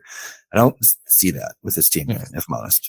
I think it's multiple moves, unfortunately, and I don't know if that's the team that's going to do it. I don't know. It's a tough combination there. That, and also, like, let's be clear about this. They also got lucky last year with the way the 2-half system shook out. Oh, extremely. Yeah. Yeah. So, I mean, it's not like, I don't want to say they didn't earn it. They played the games they had, and they played in the system that existed. But if we're saying, like, just outright across the whole year who earned and who didn't, York got a real good case to be annoyed. Oh, for sure. Like, yeah. I mean, third or second most wins in the, not second, but either third or fourth most wins in the league and on the playoffs. Like, what kind of rinky-dink playoff system is that? Yeah. I guess one could argue that exact verbiage, I guess. Interesting. I toned that down a lot. Interesting. Yes, because I imagine also in that clubhouse it was not that calm. But then, I mean, who knows? Maybe some guys were just that eager to get the Winter Bowl. True. I could see it. Yeah. I could see it. Well, with this one, I don't think we're going to have the same hangups we have with Lancaster, because we're on to Lexington, a 49-75 team last year. Obviously, there was a lot going on with that first-year manager, not the best roster, ownership issues, just generally not good anywhere last year. Now they have the ownership figured out, still have a first-year manager, and I look across the whole board, and I will admit the roster that I saw pop out today, meaning Thursday, was a little bit different than the one I based my preview off of. So perhaps there's another guy or two that I would tack onto the list of guys I'm interested in looking at. But from what the roster I saw was, it was Matt Botcher and Dustin Beggs, and that's about it. Fifth in the South, I have them around 43 wins. Yeah. I mean, I've got Lexington sitting at a projected 47 wins. Could say it's harsh, could say it's light. So I take that as it's a good sign. It's pretty fair. It's close. I think so too. Yeah. This is just the one team where it feels like free win day. Oh, yeah. I think there's going to be a few of those. I think they're going to be showing up happy to get a win in a series after a while. But, I mean, I don't even know. I don't know where to go with it. It's basically I'm trying to figure out the best way to explain this without making it a whole thing. Oh, man. Let me see here. Okay. I think I know how to say this. The team is constructed by people who don't feel like they understand what they're doing, which is harsh, but yeah, I mean, that's basically it though. Like that's kind of the vibe. And like, and it's not just that, it's it's not vibes. It's also who they have, and the fact that I'm not sure how quickly they're going to correct it, or in what kind of smooth manner they will, and will it do damage? And do they have the ability to correct it, though? It's the real question that I have, because it just feels like a group of guys right now. It doesn't feel like a team. It does feel like a group of guys, right? It doesn't feel like there's any sort of system or pathway forward. There's no real, like, okay, we got like 4 or 5 guys that are high-end talent. We're going to bank on them winning it all. There's no guys that you look through and go, okay, there's no real standout here, but there's no real like glaring problem either. There's no mix of anything. It's just like, yeah, here's some guys. Some of them played AAA. 2 guys here playing the majors. These few guys have done good in like the Frontier League and Association. Figure it out, boys. Collected showcase, but it's collected without any real reasoning. Yeah. Whoever showed up to sign the contract first got on the roster. Good job, boys. Or, I mean, frankly, the thing that gets me is whoever threw the hardest, because Greg Zahn was talking in a press conference early, and this was brought up to me recently, and I went back and I checked it out. I was like, oh my God, it's accurate. But Greg Zahn was like, he says something like, there's going to get guys who throw gas. Sorry, cool. But a couple of those guys. How many of those can you find at this level? And what do you have them doing? You need guys who consistently hit the zone and will worry about the speed in the corners, but like guys who can at least challenge hitters and make them do something. And then you got people like trying to get people to throw the hardest they can in a ballpark that's not a big ballpark. With hitters who can not intimidate by velo, the ones that are going to kill you, they're not going to care about velo. I don't see how that's a concept. That's a 1-at-bat concept of like, we 1-at-bat, gun to my head, I need an out. Probably pick a velo guy. Gives you more options. But we're talking about surviving a whole season here in a short porch ballpark with a talent that's really good. I just don't think it works, man. I don't know. There's so many things here, and I don't want to seem like I'm just a Lexington negative guy, because I've been with them and back and forth with them before, but that's where my head's at. I don't know. What do you think? Anything else? Well, first of all, I think at this point the Lexington thing's kind of mute. I mean, everyone from there has moved on for the most part. So when you've cleaned house twice, it's like, okay, well, I mean, yeah, that's fair. It did. Yeah, it did so have there's that, but I also do agree. I mean, like, it's just like, I don't quite get it. Like, especially like you made a good point of finding the velo guys. There's not that many that haven't already been picked up in affiliated ball, or wouldn't have been, grabbed and went somewhere else. But also, like, the guys you are going to get, how durable are they? Yeah. How many times are you going to be able to throw 95, 96 without, the arm issue coming up? We mentioned this, what was it, last week or the week before? We were talking about arm durability.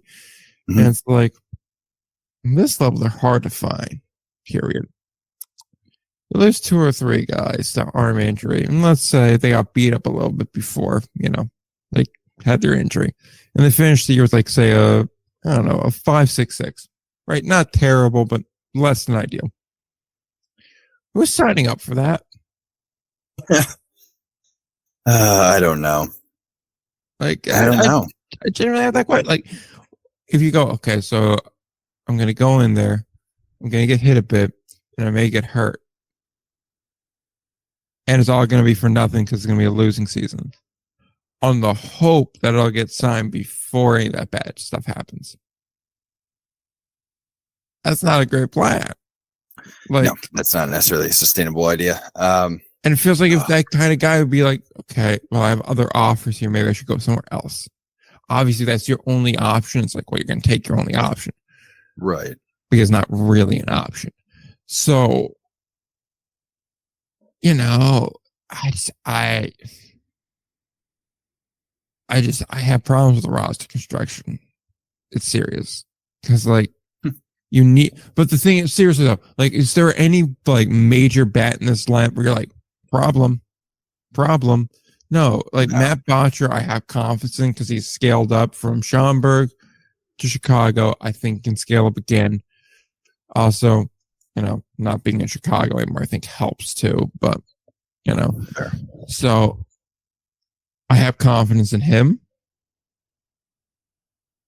Yeah, that's about it. Yeah. It's not the roster. Like that's the if you're gonna just like wave the white flag on one end, you gotta beef up the other. And it's just I keep going back to collection of guys. And it's like unless you sort that quick, it's not gonna make a difference. And like, yeah, they played High Point close tonight, but I put that more on High Point than I do on Lexington. Yeah, I think there's a mistake that happens in roster building a lot where there's a lot of you build the scenario where you're going to use this person. Like, I think it's something. I think I'm seeing some, and I see it in other leagues too. I'm not just picking on some teams, but I think there's a tendency to sign a guy, maybe you like him, maybe you see something in him, whatever.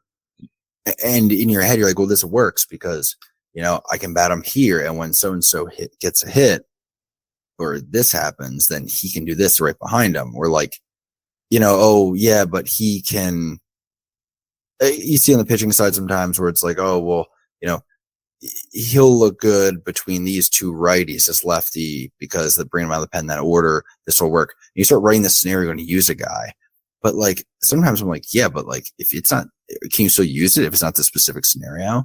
Or is this guy now, hurting you? And I think there's a lot of people who are like, well, I'm going big brain move here because, well, sure, he's not doing great. When this specific thing happens, he's perfect. And I just, it doesn't, it's not supposed to be fun. It's generally, it's an optimist look rather than maybe a more analytical look. And I think it's costing some teams. And it's funny. I noticed it more last year. I noticed it more in end of year deals where you feel really familiar with your team. You feel really familiar about the guys you're replacing. You want to replace them with a guy you're familiar about and you know their game a little bit. So you then start filling in the blanks. That's my theory, because I've really started to notice it more with transactions being less impactful later in the year than earlier in the season. Which honestly, that's that talk. Sorry. Honestly, I don't even mind it. Like, I don't even mind it for later in the year. Because when you're starting to get pressed for guys, like who can I actually get? Going with the guy you feel more comfortable with, I'm kind of okay with that. Sure. Because especially at that point in the year, it's like, okay, look, what it's going to be is what's going to be. You're probably not getting a game breaker in August. That's just the situation. Right. So I'm fine with going with the guy that you know and that you feel like, okay, I think I can get enough out of him to get us to be fine. Yeah. I have problems with that in April. I think it's fair to have problems with that in April. I won't argue. Yeah. So yeah, sorry. I don't want to poop, but it is. I just wonder what is going to happen there. I think it's interesting. That is one situation that could get more toxic than it should this year. And I hope for everyone's sake it doesn't, because that organization will use a smooth year, whether it's successful or not, just a smooth one. Mm-hmm. On the other end of the spectrum, we have Long Island. They're up next, 66 wins last year. Lou Ford's going to come in to be a manager now, so that's kind of interesting. Player manager, I hope. But they really said, we're known for major league talent. And then they said, but what if we just built a roster of guys that have played nearly exclusively in AAA in the majors? And then they did that. Because like Chance Cisco seems cool. Frank Schwindel, Essex County native Frank Schwindel. So that's how you know he's a good player. Yeah, Hector Gomez. You got Jackie Bradley Jr. You got Nick Heath. You have Ivan Castile. You have Wei Chen. Tyler Zubar. I was going to mention Dan Straley, but he had to go and get signed by the Cubs today. So that's a tough loss. It is. I still think they're running away with the North. I mean, by far the best team in the North, in my opinion. 72 wins, I put them at roughly.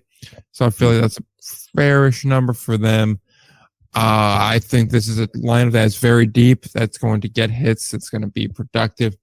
I think the pitching, at least to start the year, will be good. I'm going to be curious to see if that depth holds up. And I think that's always the question with Long Island is they get these big marquee names early on. And then when we get to the end of June, we reevaluate. I think it's obviously going to be enough to get them through and win the first half, which is always seems like their strategy. Now, last year, that kind of hit some road bumps with the way York was playing. Now York fumbled that bag, but that's on them. So I do think they are the best team in the North. I think there's enough here. I think there's guys like King Gomez that will stick around for a while. I think there's some other guys in there. Castillo's a guy I could see hanging in there for a while. But there's also just a lot of guys that I think are going to be bound for Mexico. They're going to be bound for maybe Korea. They're going to be bound for MLB orgs. I think that's really where their challenge is. Maybe there's not a lot of guys here that are going to be playing in AAA, but if a guy like, say, Schwindel gets an offer on June 16th to go play in the KBO, why is he not going to the KBO, right? If a guy like, say, Tyler Zubar is getting an offer to go play in LMB, why is he not doing that? So I think that's really their biggest opponent in division. I worry about what happens in September, but I do think this is a playoff team. I think on paper, they're the best team, but Long Island is the on paper champion for a decade and a half now. So yeah, you're right. Yeah, there's a lot there. I could go in on a few things, but I don't necessarily know that I'm hashing anything new open exactly. But I do agree with a lot of things you just rolled through, actually. So. So unless you have anything further on Long Island, we'll move along. We got, technically speaking, 3 teams left to get to. True. That's cool with me. Okay. Southern Maryland, they're up next. Blue Crabs were 64-62 last season. So practically 400. I have them 3rd in the South. I don't love it. Looking back on it now, admittedly, I like Peyton Eels a lot, and I like Aaron Hill a lot. Schlipperut, who I believe we were trying to figure out the pronunciation on that a few weeks ago. Yeah. I like him. I think he could actually transition fairly well. And Neil Lang's an interesting dude to me. Daryl Thompson, I got booked him for Pitcher of the Year because, that's his award. And Sean Semple, former Yankee prospect, is an interesting player to me. But,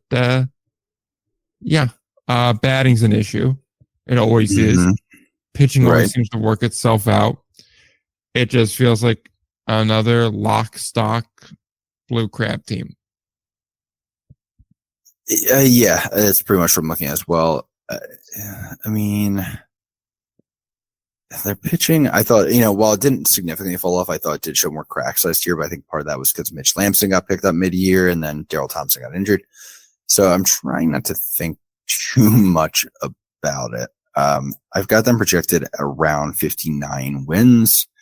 That would be good for a narrow 3rd. Can I just cut you off 1 second to say? Yeah. The number I pulled out of my ass for this? Yeah. Was 60.5. Ooh, not bad, dude. Not bad. Yeah.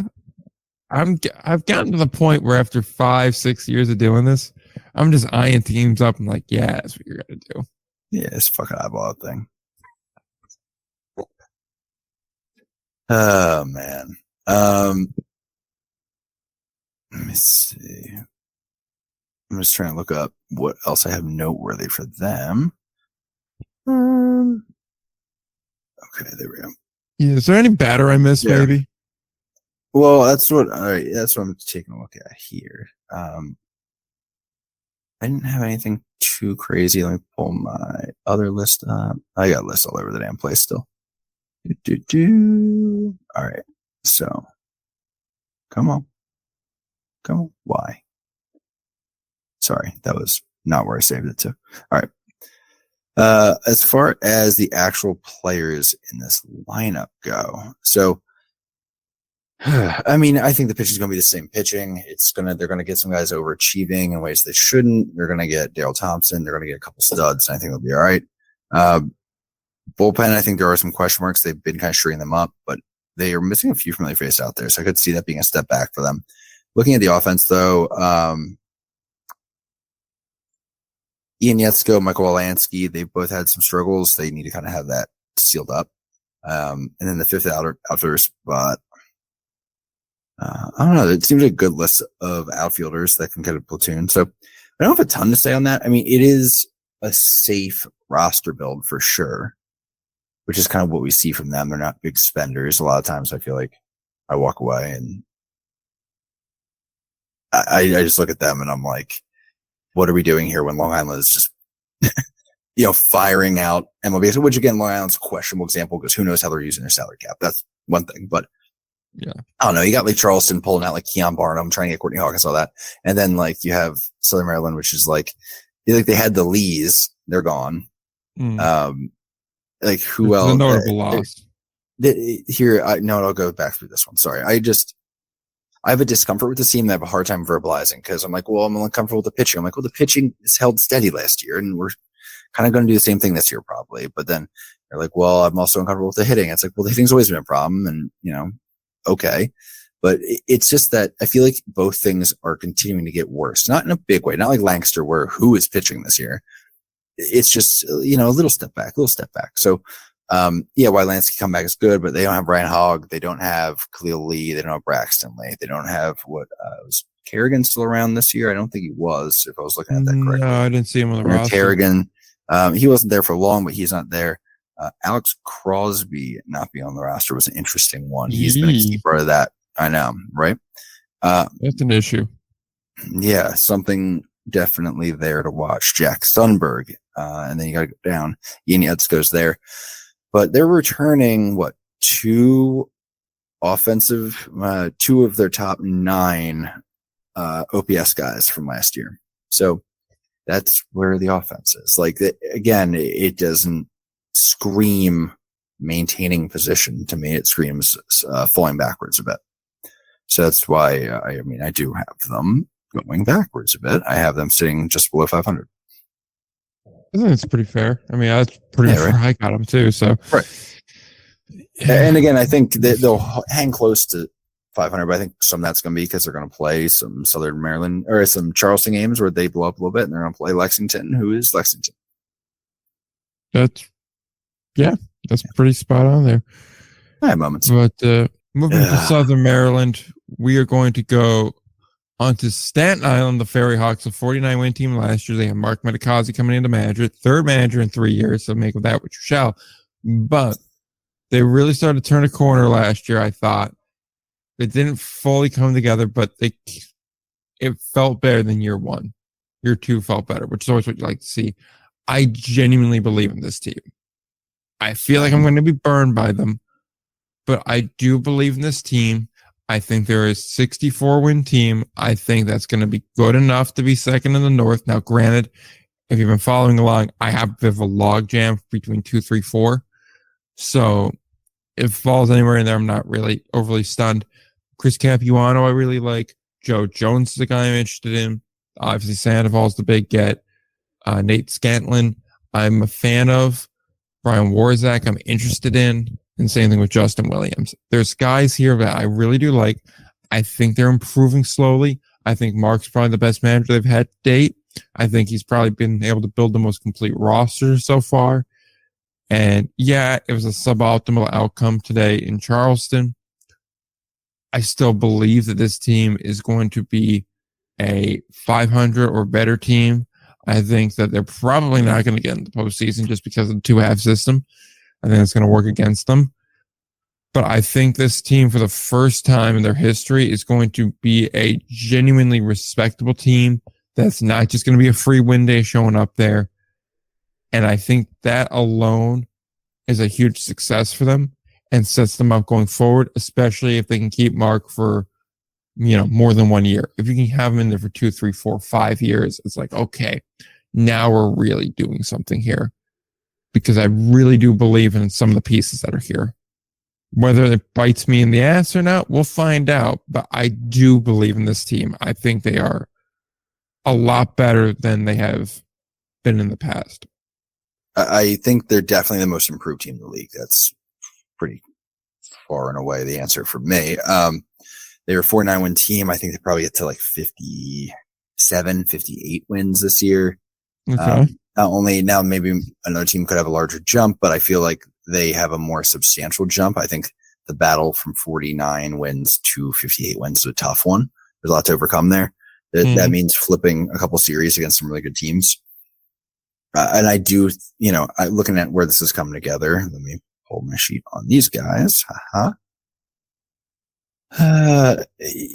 Yeah. So we have some of the same guys we kind of picked out. So I'll try not to repeat you too much, but there were some guys that sort of stuck out. Brian Warzek, out of the bullpen, just looking at the pitchers for now.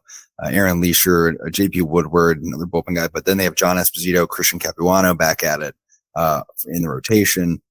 Those are positive options. Then I think they do lack some depth still, and that's what's going to continue to kind of bite them. But they've been doing a good job. They've been slowly curing the depth issues, which were, I feel like most of their roster was a depth issue previously. Now they're starting to chip away at that. And also while they're doing that, they're filling in top end a little bit better, where they might have had like one good hitter at a time. Now they've got a couple like solid, serious hitters within this league. That's a big win. When we're looking at offensively, what we're thinking guys could do. Yeah, it's a tough one to quantify. I understand what you're saying. Nate Scantlin, I'm more iffy on him. It's going to depend on what exactly Nate is bringing to the table in this league. But I just haven't seen a lot of him. And I get I'm a believer in him. I understand. And that's fine. You can be. I'm not poo-pooing it. It's just that it's hard to bet on. But guys like Taylor Motter, I'm a little more comfortable with. Luis Castro, Pablo Sandoval, I think can still hit the ball around. I saw he was on base a little bit today. I haven't seen the box score fully. Robert Brooks. I think now they have less automatic outs in that lineup. I think it's not showy what they're doing, but it's definitely starting to get something together. And the one thing that's a big takeaway is Mark, really seems hungry to make this work, because he's had, if you remember, Charleston, which is a weird situation. Then he went to, with the Genomes in Lexington, which he knew was a 1-year thing, and then another 1-year thing last year with Frederick. Now I think he's like, I want to be here. I want to like just kind of let it eat for a while.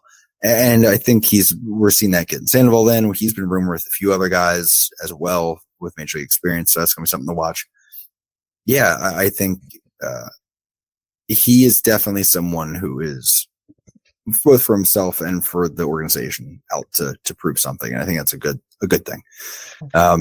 Watch the second half.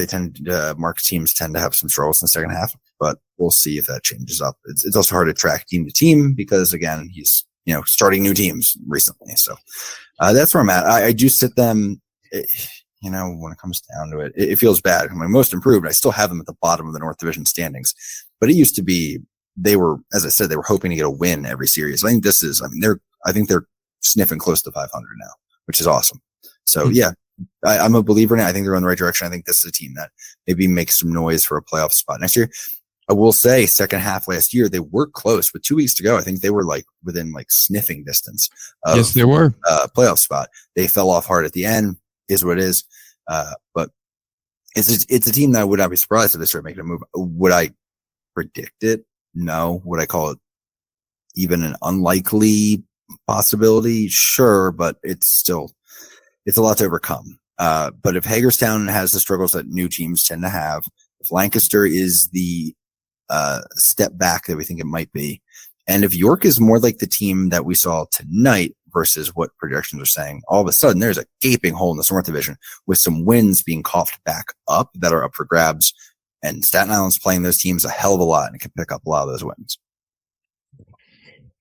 Yeah, I see. And I was going to raise the point of I know where they're going to flip those series that you mentioned in the beginning of that.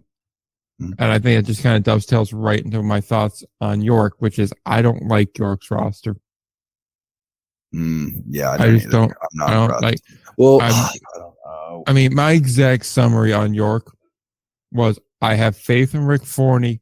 So I believe this roster will improve. However, this team lacks high-end talent and depth as currently built.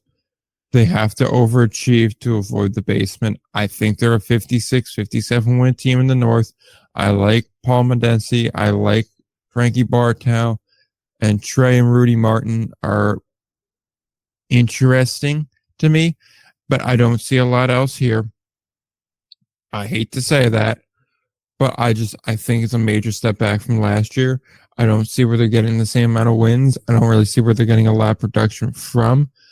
There's some other guys spread throughout that roster that are I think I'm trying to figure out how to word it right. I guess I don't want to say interesting again, but they do intrigue me on some level, and I think they can be productive. But overall, I don't like it. I think it's a very incomplete team. This is not the 71 team we saw last year. I don't think it's very good. I just don't. Do I think it's free win day? Maybe not that bad, but I think we're closer to that than, a playoff contender. Interesting. I don't think they're that far. So a lot of it comes down to, I've done some deep dive into their pitching, and I've been pleasantly surprised by what I've seen. I think they seem to have a real focus on keeping the ball in the yard, especially in that ballpark. So they were second in the league last year, allowed like 130-ish. I don't have it off the top of my head, but 130-ish home runs. Looks like I do have it. It's 136 home runs. This year, their immediate projection was math. Where'd you go, math? It was Check the trash. It's where it 120. And that was more, and it could go as low as like 108, I think it was the other number. So they are, at this point on the projections, supposed to lead the league and keeping the ball in the yard. I think that is avoiding giving up runs in bunches, which sure helps the stat line, but I think also think about how many games are, close, or you're battling and obviously you get up a home run and it changes the complexion of it. I think the less times that happens, the better. With that, I guess what I'm saying is I have some solid confidence in their pitching staff. While it's not flashy, I think it's a staff that can get it done. I guess I can go into specifics here. It's fine. Ethan Lind, looking at the starters, I had like Ethan Lindau, Chris Valamont, Will Stewart, Alex Valverde, those kind of guys bounce around, plus Frankie Bartow, Will Carter, Matt Turner, one of those guys, maybe thrown in as a fifth. Moises Lugo is also there. All those guys look like 5 ERA or under guys. That's the threshold I usually look at to say this is an above average staff. I think the pitching staff is good. I think they are probably going to hover around, middle of the pack, 4th, 5th, probably fifth in pitching, which is fine. That's where they've been. That's where they were last year when they were, in fact, I have them giving up 0.05 runs less per game than they did last year when they were the best record in the division. The questions come offensively for sure. I just don't know. Last year, they were a very good offense. I think they're going to score at least probably almost a run less per game this year, which puts them in a very different conversation than what they were dealing with last year. They were, Gastonia and High Point and Long Island, we talked about how good their offenses were. They were better than all of them. I don't know. I had concerns about this lineup going into tonight, and them being no hit in the 3rd inning. I started thinking about tweeting about it. It just looked like nobody was going to be that guy. Now they did have a few that was good contact. Like it probably shouldn't have been a no hitter tonight. There were some ones with some nice plays to it, but the thing is, who's going to be the guy?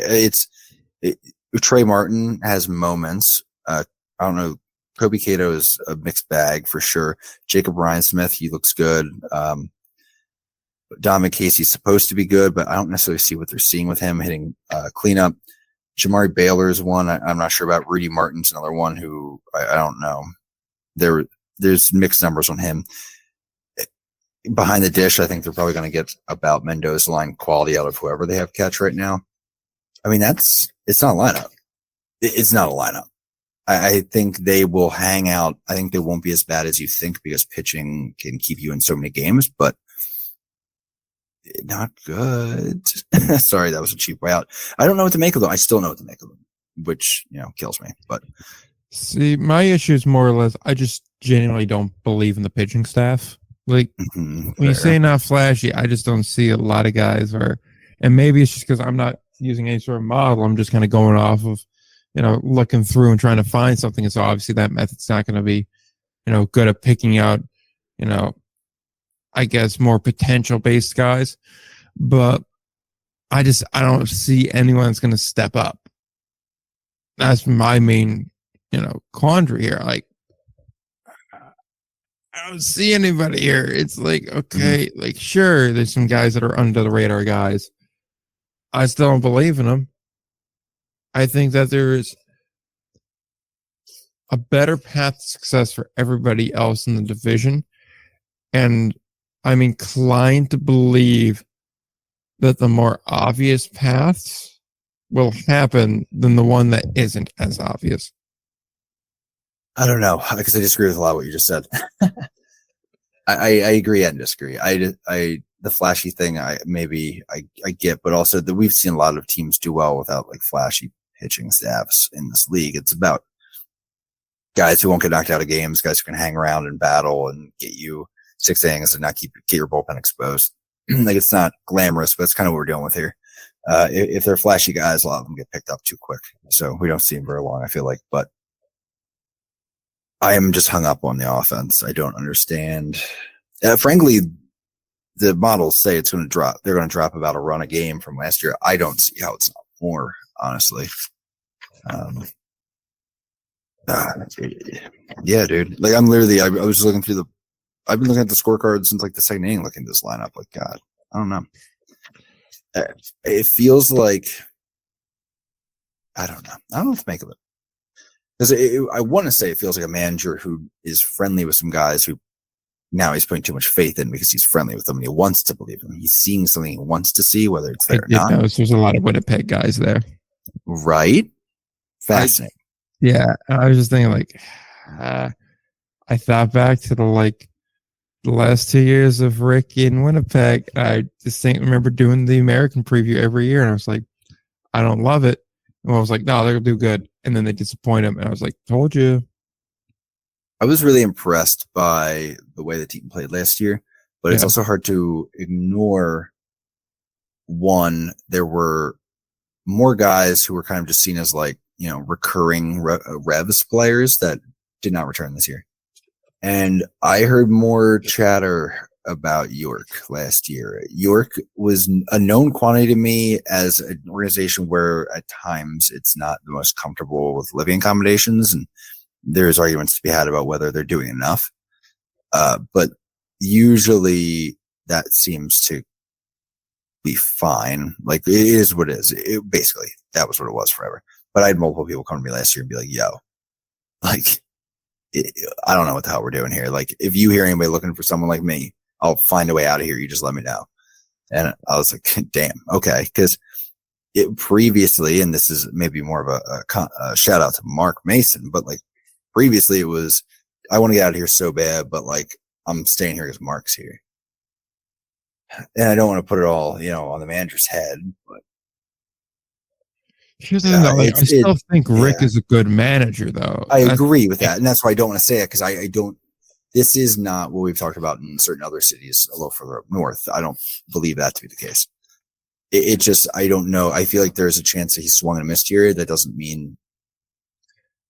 I think it's just more of an indictment on the baseball side of things than it is anything else.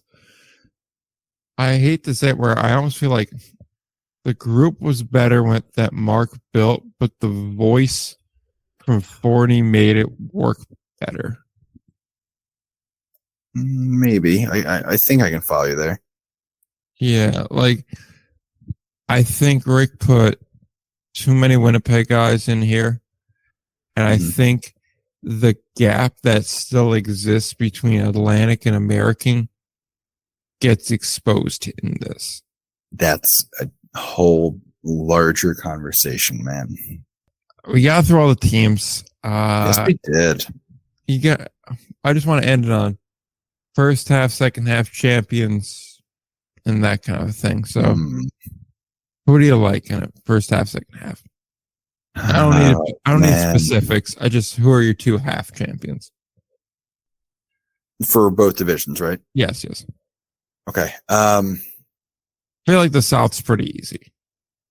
Agreed. It's going to be, I believe, High Point and Gastonia. I think I think it won't necessarily. I think I'm hesitant anytime it's too cut and dry. You know what I mean? We're like, oh, obviously it's going to be Gastonia or High Point. I think we've been saying it a little too much and tempting fate. However, I don't see a team behind them getting close enough. I would not be surprised if Charleston makes it very close and makes the team at least uncomfortable. Almost like Staten Island did last year in the North, where there was like, oh, geez, this throws a wrench in some things. Yeah. But Object and mirror is closer than it appears. Right. I just don't think there's enough. I think Long Island out of the North. Boy, was I unimpressed by the York team that showed up today. My gut is saying Long Island, New York. My second, though, let me go this one, go a little wild with it. Give him, it's so tough. Damn it. I wish I liked Charleston's pitching more because I want to say a third team out of the South, maybe. That I was thinking possible. Surprise third team. It's a South Division team with a folding break chair. lines. Wild card. Wild card. Damn, yeah. Kind of, though. I mean, I just don't know. Lancaster could very easily become that team. We're going to be kicking ourselves. It feels like we're going to be kicking ourselves for doubting them. But that's the thing. That's why I have High Point Gastonia, and then I have Long Island Lancaster. I understand it's a repeat. I get it. Is it boring? Yes.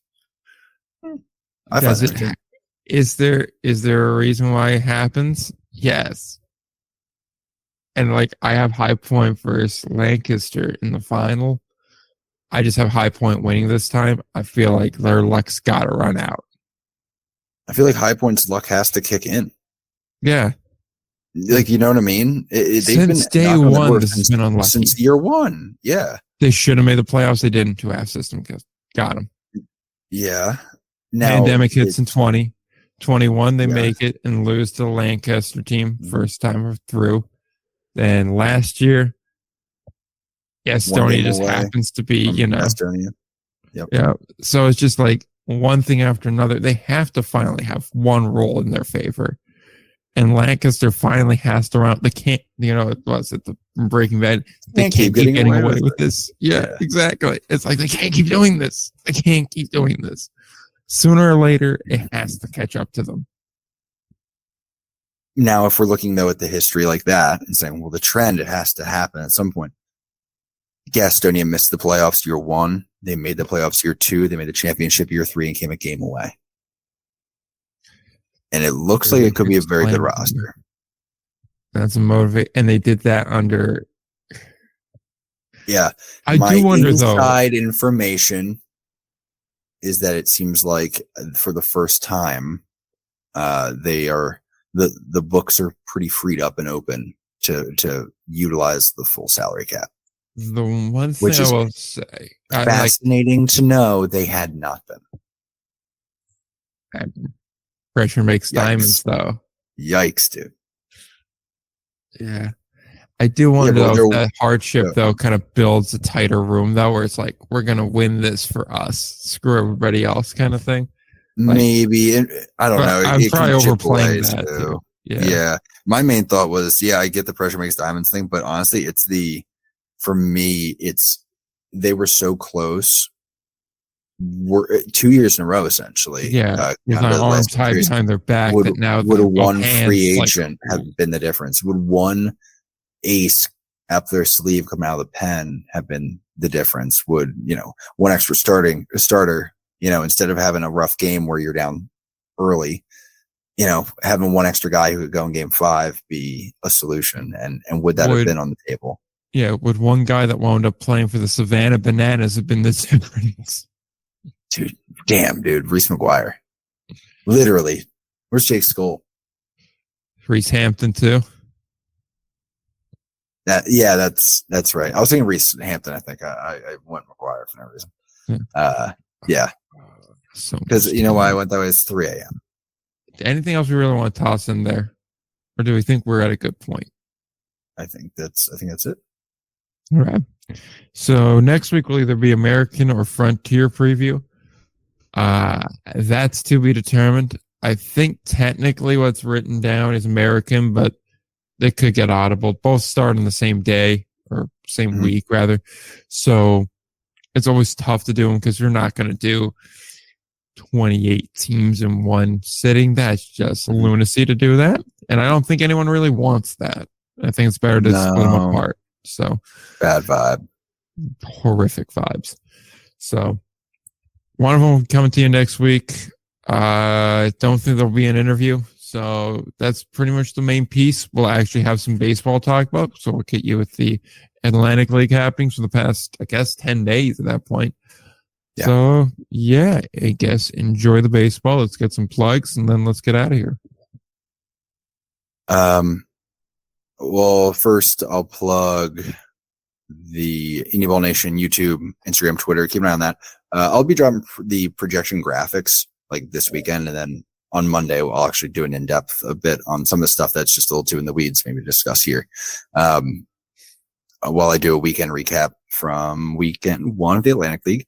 On a personal note, the Atlantic League needs to do something about point streak. Point streak is terrible. They're upgrade though. They've been doing it. Yeah, but here's the thing too. On my end, I also lost Baseball Savant. Like, there's no way to do pitch tracking right now.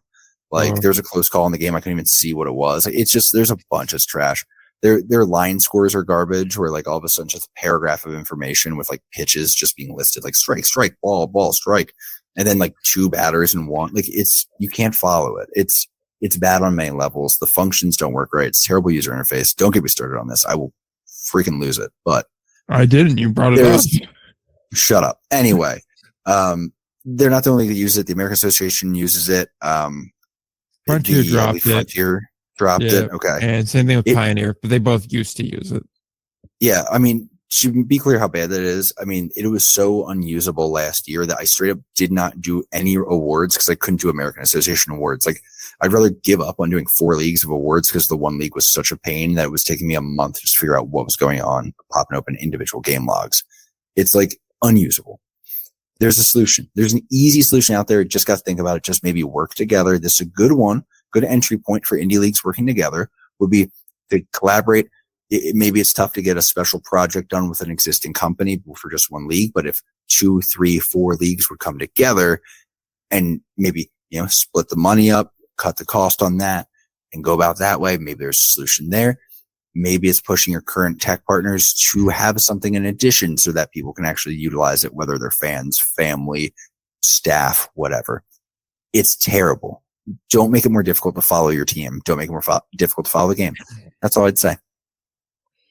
Major issue is the American Association does their own thing and has 20 different partnerships, so they're not going to be playing ball with them. Well, maybe though. Who knows? Because that also means maybe they could just be loosey-goosey on that. I mean, they're also not going to go AA baseball TV though. I'm not saying they need to. I'm just saying I'm not saying to replace Flow. I'm saying I'd like Flow to die personally. I would like Flow to die too. I'll burn down the headquarters. That's fine. But I'm just saying, as a basic, watching the stats, and they have it for little league teams, where a parent is the one inputting it and it works fine.